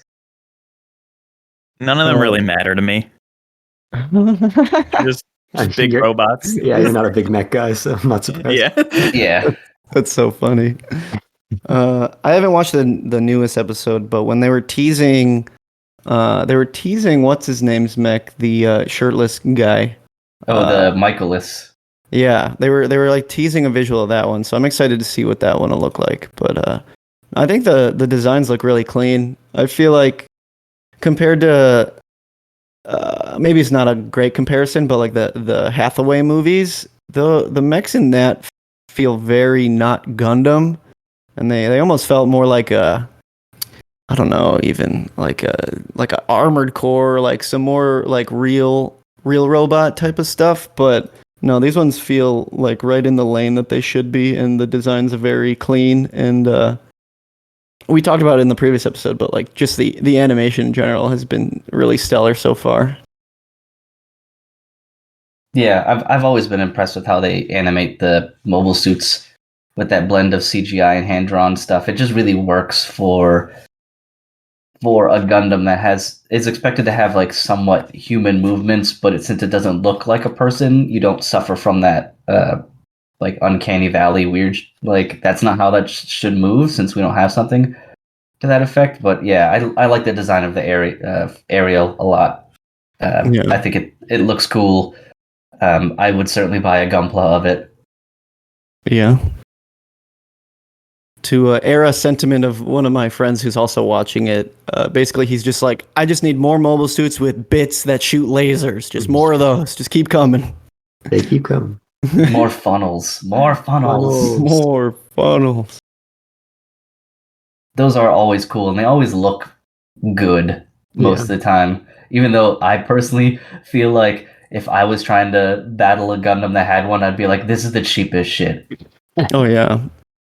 That Like, was what do something you- that was so funny about like the Gundam build series is that like all the busted Gundams that win those tournaments have like bits and just destroy every other Gunpla. No, that's how Gundam Breaker works too. The video game that's like the exact same thing as that series is you can just build these Gunpla that are just so OP. Like they're just walking around and they'll just nuke a Gundam from like 37 miles away. Yeah. Like it's fucking ridiculous what you can build. So that part is accurate to the anime, at least the build fighters. Mm-hmm. Another show with a banging OP too. I really like the music. Yeah. I have no idea who makes that one, but that's a good OP as well. You'll also be right. Yeah. Yeah, I watch that one every time. Yep. No skips. You should watch all of them every time. I agree. No, fuck that. That's stupid. Netflix would like to disagree. Yeah. Fuck Netflix. I hate that they do that. Yeah, I wish that was really an option to turn off. I know. It's just so BS. Yeah, I have to, every time I watch something on Netflix, obviously you have to grab the remote quickly when the ending starts, so that you can say watch credits. And then you gotta press back when it's on we're going to play the next episode in X second screen, and then manually play it so that it doesn't auto skip the opening. Fucking American attention spans. I was legitimately afraid because people were theorizing that the final batch of Stone Ocean wouldn't have a new OP just because it makes sense that for the Netflix binge culture, like why would they throw more money at David Pro or like why would they even throw away money if like they expect people to just skip the opening? It's like, no, dude, this is like such a major part of what makes this franchise so important. They did use the same opening for the first two, though. They did, and I don't know who to point the finger at for that one, but I mean, I think Netflix generally has less influence than people like to believe.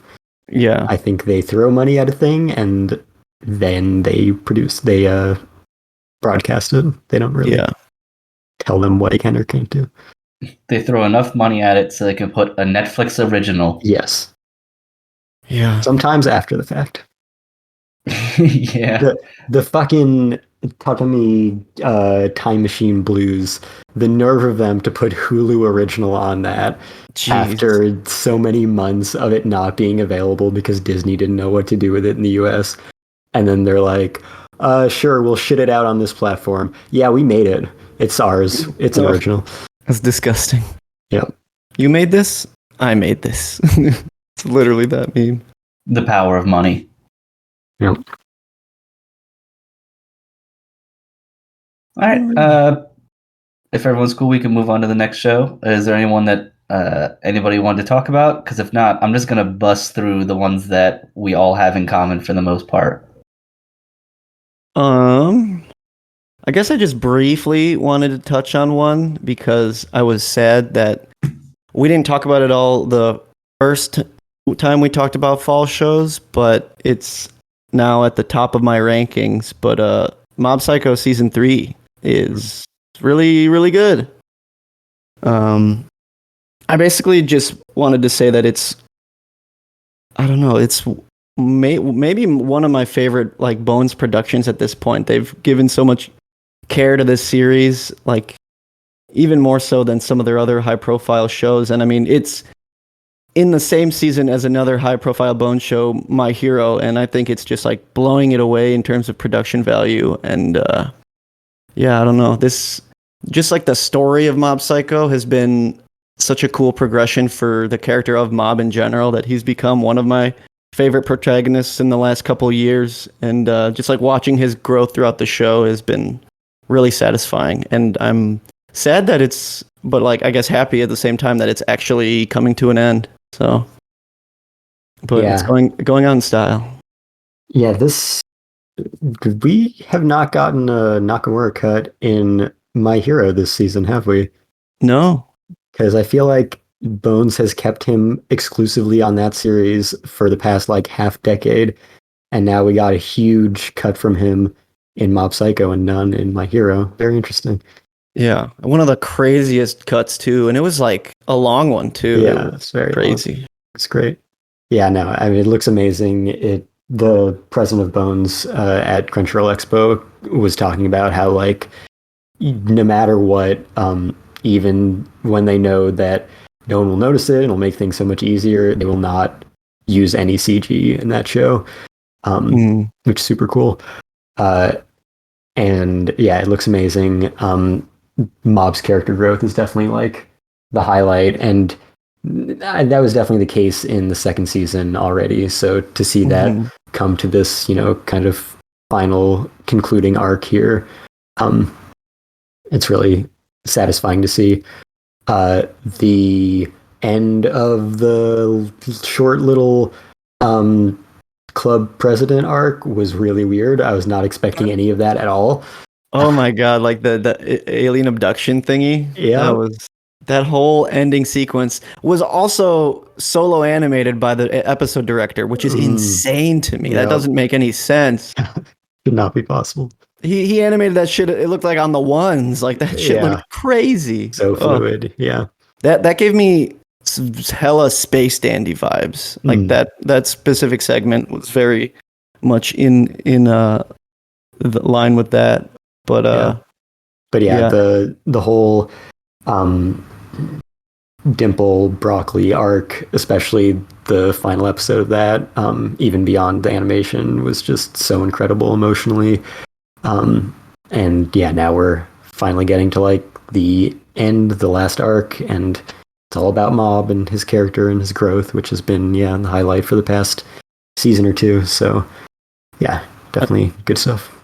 I think the thing that makes Mob's character growth so special too is that like it's ingrained in his superpowers and how telekinesis is presented in the show, because all these people use it for their own personal gain, whether it's to like take over society or get a lot of money or just like hurt people that wronged you. And every time Mob has built up to his like 100% explosion, there's just like a new lesson to be had in like him learning like rage or gratitude or respect and all this stuff. And I think it's just such a genius way to write a character, which it's like a character he's basically written in Saitama in a sense, that he's like so stupidly overpowered compared to everyone around him. Yeah. But just like the nuance of how Mob as a person has grown from those explosive moments is just so impactful and really make him such a special character. Yeah, I think it's a lot more powerful than Saitama, because Saitama starts at that level of, he doesn't have that much to go in any direction. And yeah, seeing Mob like in his adolescence trying to learn how to be a human and feel and be honest with his emotions and deal with society and other people. And then, the the metaphors involved with presenting his superpowers alongside that character arc is really, really high quality. Yeah. And we were speaking earlier about like the fortitude you need to be a manga artist, and I hope one is doing well. He seems to be, because apparently I don't know if it was confirmed, but I think he's going to be starting a new series soon. So I think that's exciting that a guy that was just making silly web comics has become such like a cultural icon in anime, that he can just continue to make this stuff and get support from some of the best people in the industry to make it come to life for anime viewers. Yeah, like I can't think of another creator who has gotten as consistently high level adaptations other than season 2 of One Punch Man. But like season 1 and all of Mob Psycho are like some of the best animated TV anime ever made. And one's art is like so simplistic. So it really is. Yeah. So crude. Yeah. But yeah, amazing show. Needed to talk about it just for a little bit at least. Love me some Mob. Yeah, it's one I'll have to go back to, because I started watching it and couldn't get into it, but that's more of the gap had been so long I forgot most of the characters. So I think what I'll do is when this season's done, I'll just roll back and maybe, if not watch it all from the beginning again, at least the previous season, because there was stuff happening. I was like, I sort of remember that guy, and I sort of remember you, and sort of remember you. But I feel like since I didn't kind of keep up with it or remember, I wasn't really getting the full experience, because it had been quite some time between the last season and now, right? Like, I don't know. Yeah, it's at been least 5 years. 3 years between each season. It was 2016, 2019, 2022. Right.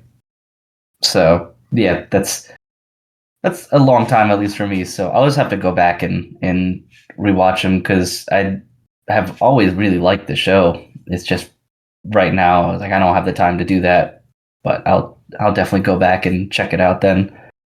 And then that movie thing or whatever, which I can't remember. I think that was more about Reagan, though. Can't remember, but The what?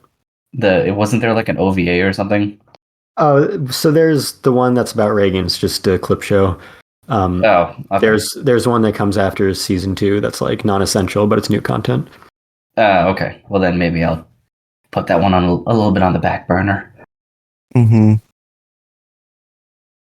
But cool. Glad to know it's still going strong and is very good. How about we move on? DJ, is there anything on your list you wanted to talk about? I know I've kind of picked a couple shows from yours already, mainly since we had them in common, but if there's anything you wanted to talk about in particular. I mean, yeah, I don't have to talk at length about either of them, but Bocchi the Rock and Do It Yourself are still shows that I thoroughly enjoy.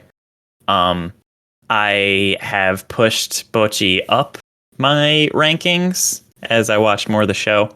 But I had a hard time figuring out why I don't like it as much as I expected to like it, which is still a lot. But I think I've finally figured it out, and it's I like grew up in that same environment that they are in, just like local venues and playing shows and starting bands and all that jazz. And I think that the part of the show that doesn't resonate with me is that they don't really capture what that feels like well, at least from my own experiences. There's a lot more it's too easy for them, I guess I will say, and sure, a lot of that is in part to Nijika's sister literally owning a venue, but I don't think that the difficulty of starting a band has really been a factor at all. And yeah, Bocchi's super talented, but like even Kita, who's just like, she knows literally nothing, she's like, I can play guitar now. It's just that's it. So I think that was like the thing that I was expecting out of the show that I missed out on, and that's probably why I don't like it as much as I expected to, but again, still like it a lot. I totally understand that sentiment because I have a similar thing with music related shows because even when they attempt to show that like, oh look, it's not easy to like get to the top, but like, because it's an anime with only so few episodes, they, eventually do need to have success if they want people to keep watching the show. So when I watch something like this or like Paripi Kome or like Carol and Tuesday, it's like, they try to show that there's some struggle to artistry, but at the same time, they very quickly become very well-known artists. And it's like, oh, well, that's not realistic at all. But I think Carol and Tuesday handled it fine because I still feel like there was some sort of progression and that the fucking like American Idol arc kind of rocketed them to stardom, which is a thing that does happen. yeah. But Bochi and the crew of Kesoku Band just have not really failed at any point. But like they fuck up in like one song and then it's like, okay, we're good. they're also not successful yet, That's true. They're not successful yet. But it's just like I said, it doesn't feel like it felt growing up in a band. Yeah, I mean, go ahead. No, go ahead. Yeah, I didn't have that experience. I wasn't that person. I was friends with a lot of those people and was hung out with them. I was groupie. But yeah, I feel like when you have standards with something like that, it's hard for a show that like wants you to care about cute girls being cute to live up to that standard. So I still think it does most everything better than like Cain, which I still like a lot. Yeah, absolutely. I agree. But yeah, in my case, I like the music aspect of it, and I think seeing how Bochi overcomes some of her insecurities and neuroses to be a better public musician and a better bandmate are effective cathartic moments. But I think I care about the show a lot more because of just the characters and their normal day-to-day life issues, especially Bochi. I would die for Nijika, so I get it. Yeah, I like all four characters, but yeah, Bochi, her character really hits me. And like even like, all right, so I'm a loser. I don't know if you guys know that. No, I got it. So the things that she goes through, and like it's exaggerated and they're done for gags, but the way they're exaggerated is kind of how it feels to be that person. Like Comey doesn't work for me that well. Maybe some people feel like that. Really? Yeah, for sure. I think that's probably a big factor. And just the extremes that they present her social anxiety with, and how much they're played for laughs feel a little more disingenuous.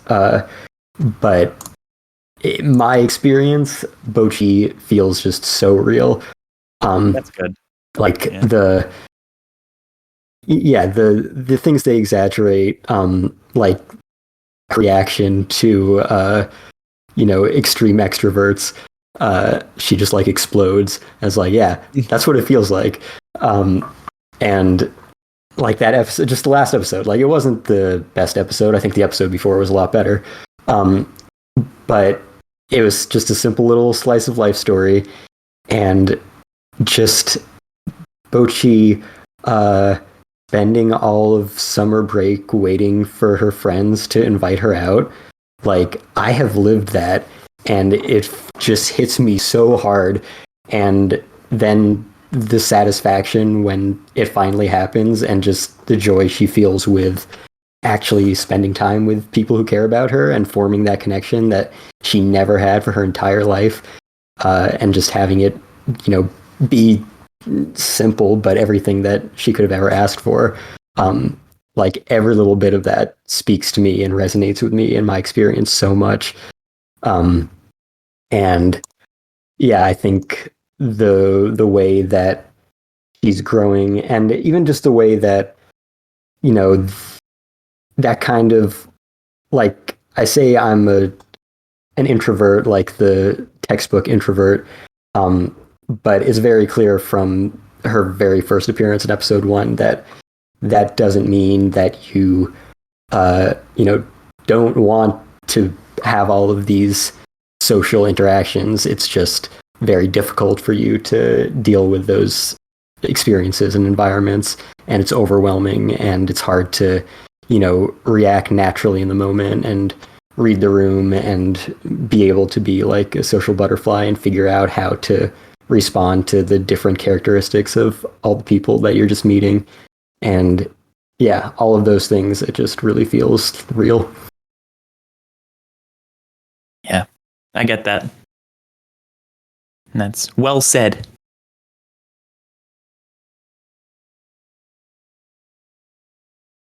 Is that good for Bochi? That's good for Bochi. And there's not really much to talk about when it comes to do it yourself. So I guess we can revisit that once the season is over. And for now, it's just I'm still having a good time with the girls in the DIY club. Yeah, pretty much. I agree. I am growing more fond of the art style and its weird, like, sketchy sort of look. Yeah, it's like really minimalist and cool. That's growing on me every episode. I'm like, oh, I like how it's just kind of like is what it is. Yeah. It's very inoffensive. Like, it's not really going to make you viscerally feel one way or the other. It's like, if you like it, you're gonna probably keep liking it. That's about where it sits with me. I will say, job code fucking annoys me. Yeah, she sucks. She would not be nearly as bad. Yeah, she wouldn't be nearly as bad if she didn't try to speak English. Yeah, 100%. I think it's less the shitty English and more just her voice just like grates on me in general. Yeah, I agree with that as well. I think it's definitely the English part that gets me. I wouldn't mind her. Yeah, I wouldn't mind her nearly as much, especially because just the decisions to use English doesn't make any sense either. Yeah. Like when and where. It's like, why would you pick it? Okay, that's fine. Like when you're like filling out like a fucking job application or something, and you say that you're really good at something that you're not good at, and that's just how she got into the English thing. Yeah, yeah, I can speak English. I got it. Yeah, what was that? She made it. Yeah, exactly. And licorice pizza. The girl's just like, yep, yeah, I can do that. I speak every language. Yep, I can do horseback riding. Totally, I can. Yep. Yeah, we don't have to talk about that very much. I still like the show. I'm interested to see how this treehouse thing unfolds because that's quite a project. Do they have to follow building codes? Who knows? But yeah, so it's good. I look forward to watching it. Yeah, we can shift.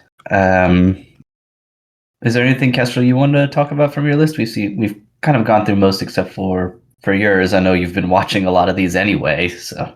Yeah. All right. Well, I think Cain should defend his opinion on why he doesn't like Chainsaw Man.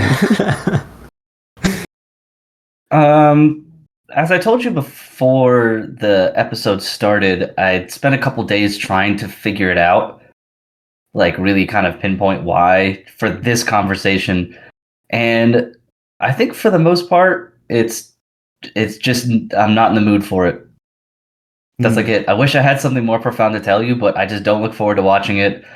I don't like the CGI. It does a lot of cool stuff. So I'm not even going to say it's a bad show. It's just like the most offensive thing I could think of when I was trying to think of the hottest takes possible was it reminds me of a slightly better version of Gantz.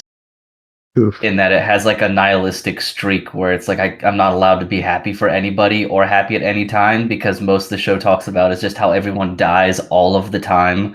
So it has this like hedonistic nihilistic streak to it. But I mean, it's better than that. Gantz was incredibly annoying because it just wallowed in it.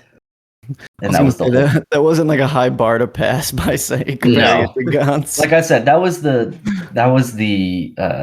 or when Kestrel and I were talking about it, and I compared it to Marvel Snap and how I think that's the biggest bullshit on the planet.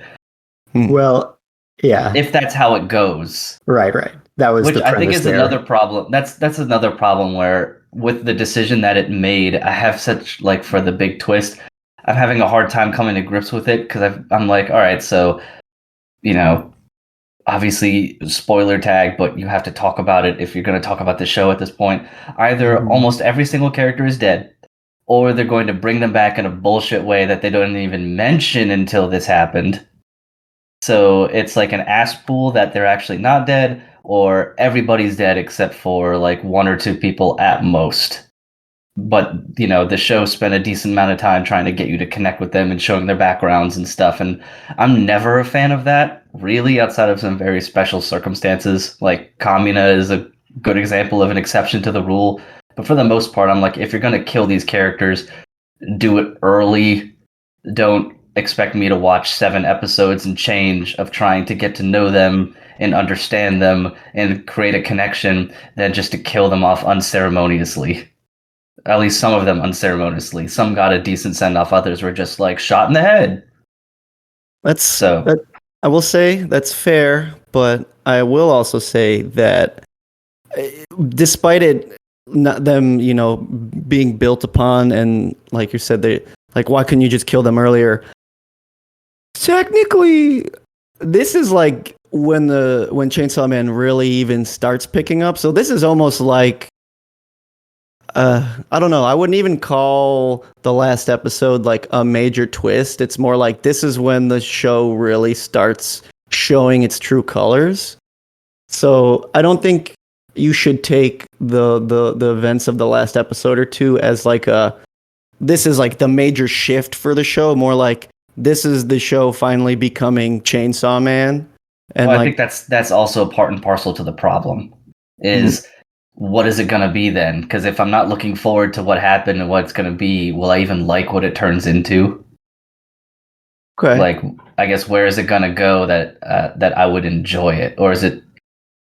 I'm like, you don't have to tell me, obviously, but I really don't want the show just to turn into watching Denji get attached to a group of people and then they get killed and then he gets attached to another person and they get killed and it's just a series of unfortunate events for him over and over again as he tries to find his place in the world or whatever, because that's just, especially not now. I'm not really into that type of character study or show. Like maybe, I don't know, it's weird to say, like a couple weeks or a month or a year, I could come back and be like, I'm in the mood for this now. But like right now, especially looking at the other shows I'm watching that all have like at least somewhat optimism or I don't know, not realism, that's a terrible frame of reference, but they just don't make me feel sad watching them. Yeah. Because there's understandable though. Yeah, there's a lot of stuff in Chainsaw Man that I'm like, this doesn't feel enjoyable for me to watch. Like, I mean, you almost watch a rape, and as I've made clear on this show many, many times, like I'm really not into how anime handles sexual stuff a lot of the time because it's always ham-fisted and uncomfortable and like just weird. And watching Denji almost get like raped, kind of like, even though he was quote unquote willing and stuff, I'm like, no, like check. And one of his, and Kestrel, you mentioned this, one of his whole bits so far is he's just being like sexually prowled upon by anybody who wants something from him. And I'm like, not feeling all that.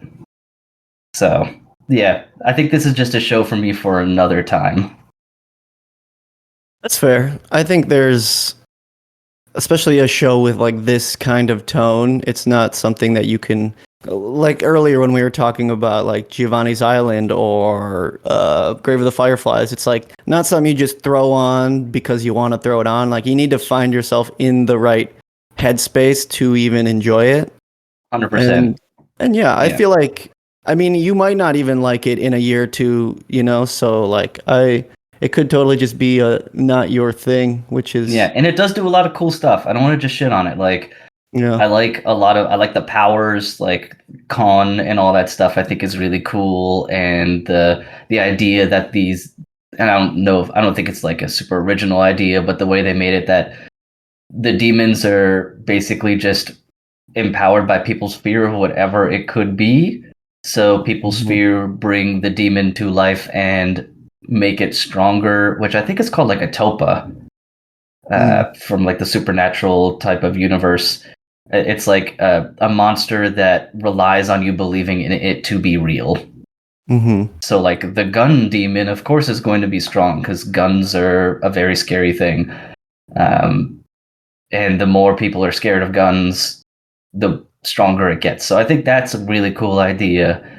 Yeah, the powers were cool. And I like that Denji isn't a typical protagonist in that his main, he felt over the top, but still a more realistic, like 16-year-old boy in his position. He wasn't all about like friends, family, and whatever. It was teenage stuff.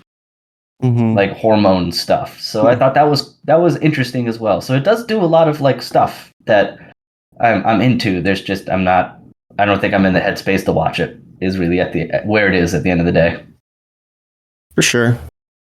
I guess just another good OP too. Oh yeah, very good OP. And I mean, we're just blessed with a new ED every week, which is awesome. All amazing. Just to speak more on some of the things I am enjoying about the adaptation. We didn't talk about it last episode, but of course I was super jazzed when they chose Kensuke Ushio as the composer for the show, and I think he's been killing it so far. And I know for some people watching, they are of the opinion that the show isn't like loud enough and the music isn't like blasting when it should be blasting, but I feel like a lot of people don't they don't understand the like contrast of like what Chainsaw Man does, where it's like it's not always about like, all right, let's go fight the next devil, let's ramp it up, let's keep getting crazier and crazier. I love that the adaptation has been very much soaking in the quieter moments and extending a lot of scenes that maybe were just like a panel or two in the manga, but just like letting things kind of settle, let the air just kind of drift along, like some moments that are sparse without any soundtrack, and some with like Ushio's just like patented little like microtonal noisy like background stuff. And I think having those quiet moments makes the big pop-off scenes and the times when the music really ramps up that much more impactful. And I've been really enjoying how they treated a lot of these scenes between all of the action. And that's honestly one of my favorite parts of the adaptation so far. Yeah, I agree. I think that whole last episode was incredible. I now care about Chainsaw Man way more than I did before, and it would be impossible for me to stop watching now. Which is why I watched today's episode during my lunch break today, so that I didn't have to wait until after the podcast. Yeah. I keep seeing clips of the dub, and it looks really good. Like just the dub. Yeah. I think is phenomenal. Yeah, I mentioned last time that I haven't seen any of the dub yet, but I know it's Mike McFarland, so I'm not at all surprised that it's an amazing dub. But yeah, I think I didn't read much of the manga, but clearly the adaptation is just making it this incredible filmic project where like every moment feels so cinematic, so theatrical, and it's especially last week's episode, but just in general is just directed so incredibly well.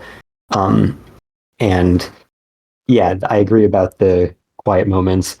I wrote a lot about that in last week's episode too. I wrote like thousands of words about that episode. I think I probably gave it like an A or A plus.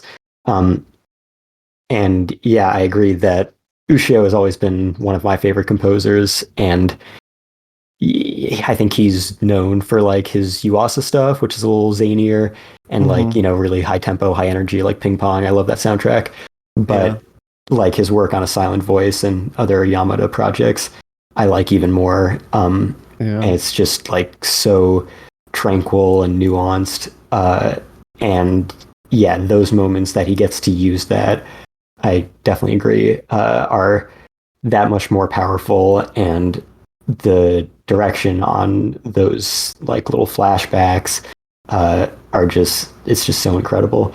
And like the scene at Himeno's place, I feel like it's like intentionally really uncomfortable to like convey how fucked up the situation is, and like the glances from each character's perspective, they it's not just you're shooting from their face, you like get the sense of what they feel like. It's hot, and not hot like in that sense, but like it's the temperature is yeah, right. it's like steamy and like kind of gross and exciting, but you can see them like wobbling because they're intoxicated, and like it feels like you're really living through their eyes.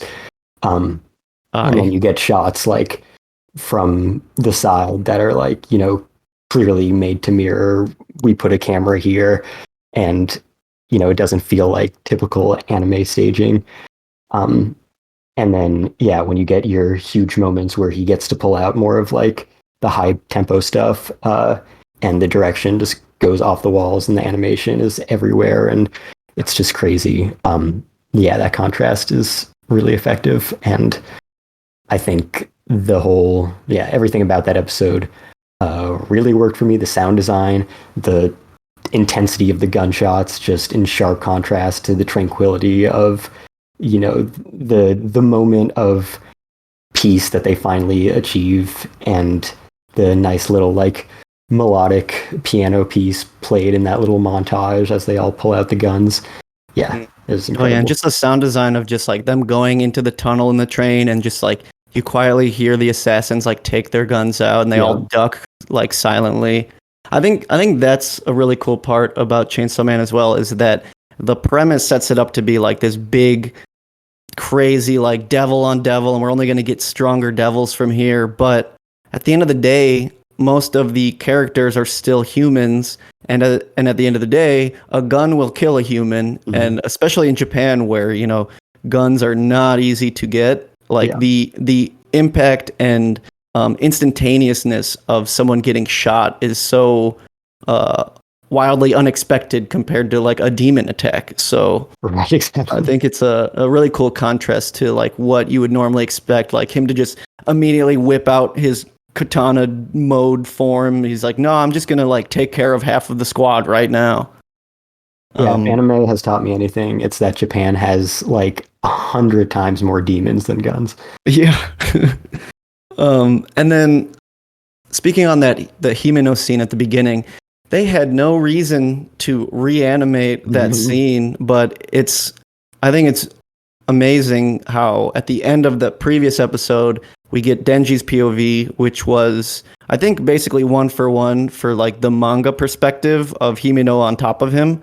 And then at the beginning of that next episode, we get it from Himeno's perspective, and also like a third person perspective that kind of helps repaint the picture of, like you said, like, oh, she is like definitely like drunk and not supposed to be doing this, and everyone involved knows it. But it was just like such a cool way to recontextualize and characterize them in a way that was not done in the manga, that I think really shows how deep Fujimoto's writing is, that it takes this extra context to like really show you what these characters were meant to be. And I really appreciated the second version of the scene a lot. So, and this week's episode did that a little bit too at the beginning, where it has some of last week's scenes from different perspectives and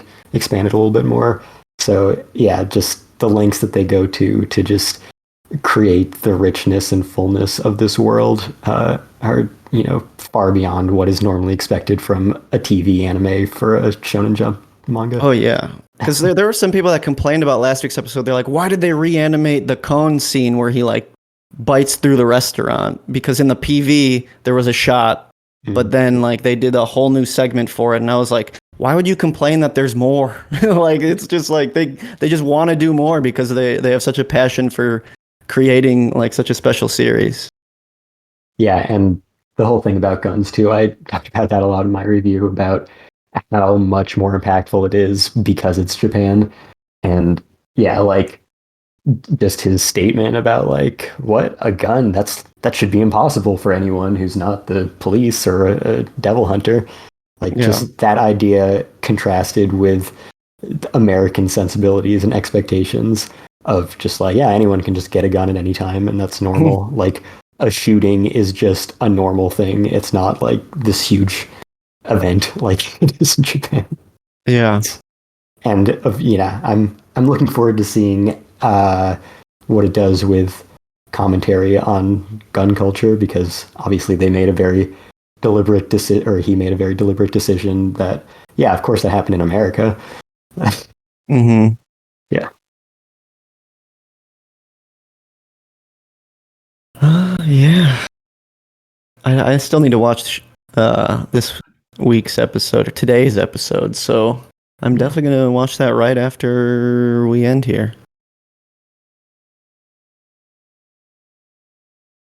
We are starting to get around to that time. I know we can still talk about some other stuff like Spy Family and things like that. I don't know if maybe we want to save that for sort of end of season things, especially because I know Kestrel, you said the newest episode panders directly to me, and I have not watched it yet. Yeah, that's funny. Yeah, because that's the other show that I'm watching and also still very much enjoying as well. But maybe we can save that a little bit as we are approaching. We are eclipsing our normal time actually for a little bit. So, unless anyone is feeling particularly motivated or rambunctious to talk about something, maybe we can move right into recommendations if anybody has any of them. I have a couple, if no one wants to speak further about the season. I'll just say that Bleach had one of the best episodes of anime. Go ahead. Oh, geez. Wow. That's a claim. It was pretty good. I'm happy for you guys. Two recommendations. One we talked about earlier during our news segment. Pre-order Giovanni's Island on Blu-ray. It is $20 on Right Stuff, and it is well worth it. But the second recommendation I have, it's another pre-order, and it is for a series called Horimiya, which is probably my favorite comedy manga, and just an all-around great romance show. And it's fun, and it's adorable, and all the characters are fantastic. Those are my two. Very cool. I'll recommend some new anime Blu-rays. I don't know if I mentioned this one last time, but Given is out on Blu-ray now, along with the movie. That is probably my favorite BL show. Another one that deals with a music premise. Also, Olive Fruits Basket is now out. If you want the limited editions, grab that one for the final season quickly, because they go very quickly. And yeah, the first season, or first part, I guess, of Mushoku Tensei came out today. That has a limited edition as well as a standard release. And that is one of my favorite isekai series. So I will recommend all of those. Also, I mentioned that 50 Animated Years of Lupin the Third book. I definitely recommend getting that, even if it's just the standard edition. It's still a really nice, high quality hardcover coffee table book with lots of art, production materials throughout the half a century, and just information about the whole history of the franchise. So that's really good content. And Pulp Fiction came out on 4K today, and there's a steelbook of it, which I just got, and a standard release as well. So I'm going to recommend all those. Also, I don't know if we'll get around to doing a holiday gift guide type episode. But I will mention Right Stuff's holiday sales are going on, as always, this time of year. And I don't know if like Sentai AMC is trying to like phase out the Made in Japan brand or something, but every few days there's been old Made in Japan Blu-ray on sale for normal price $90, on sale for $4. So I grabbed Deno Coil because it was $4. And then it went not only out of print, but completely delisted. The page does not even exist anymore. So there's another one of those right now, which is some show I've never heard of and doesn't have very high ratings. But if that trend continues, then keep an eye out for the mega daily deals or daily mega deals on Right Stuff, because there might be something for like a 20th of its normal price, and then it might be gone forever. Good heads up there. Yeah, I remember seeing that Deno Coil one. I was like, Jesus Christ, $4. That's cheaper than the High School of the Dead OVA. Sometimes. Yeah, I like occasionally. how that OVA showed up on the new porn version of Right Stuff for some reason. That's funny. That's amazing. Are they still trying to sell it for like $2? Yeah. No one's gonna buy it. They just need to learn that no one's gonna buy it. They should just recycle it or burn it for energy. I don't have much of anything anime oriented to recommend. I think something that anime fans could like, especially like visual novel fans, it's kind of adjacent, is the new game Pentiment is insanely good. And it's more of a visual novel than a game. And I've really been playing the shit out of it since it came out. So if you have Game Pass Ultimate, it's on there as a part of the service. It's from Obsidian, so it has really well, produced characters, and the art style is incredible. 1500s painting / storybook style, which is very, very unique for video games in particular. So I would definitely recommend playing that, especially if you do like visual novels, because there's not a whole lot of quote unquote like gameplay. It's a lot of talking and learning and inner thinking stuff. So yeah, I would say definitely check that out. I have not bought as much manga recently because my shelves are running out of space. But I did at a local bookstore see something that caught my eye, so I'll put some other people onto it.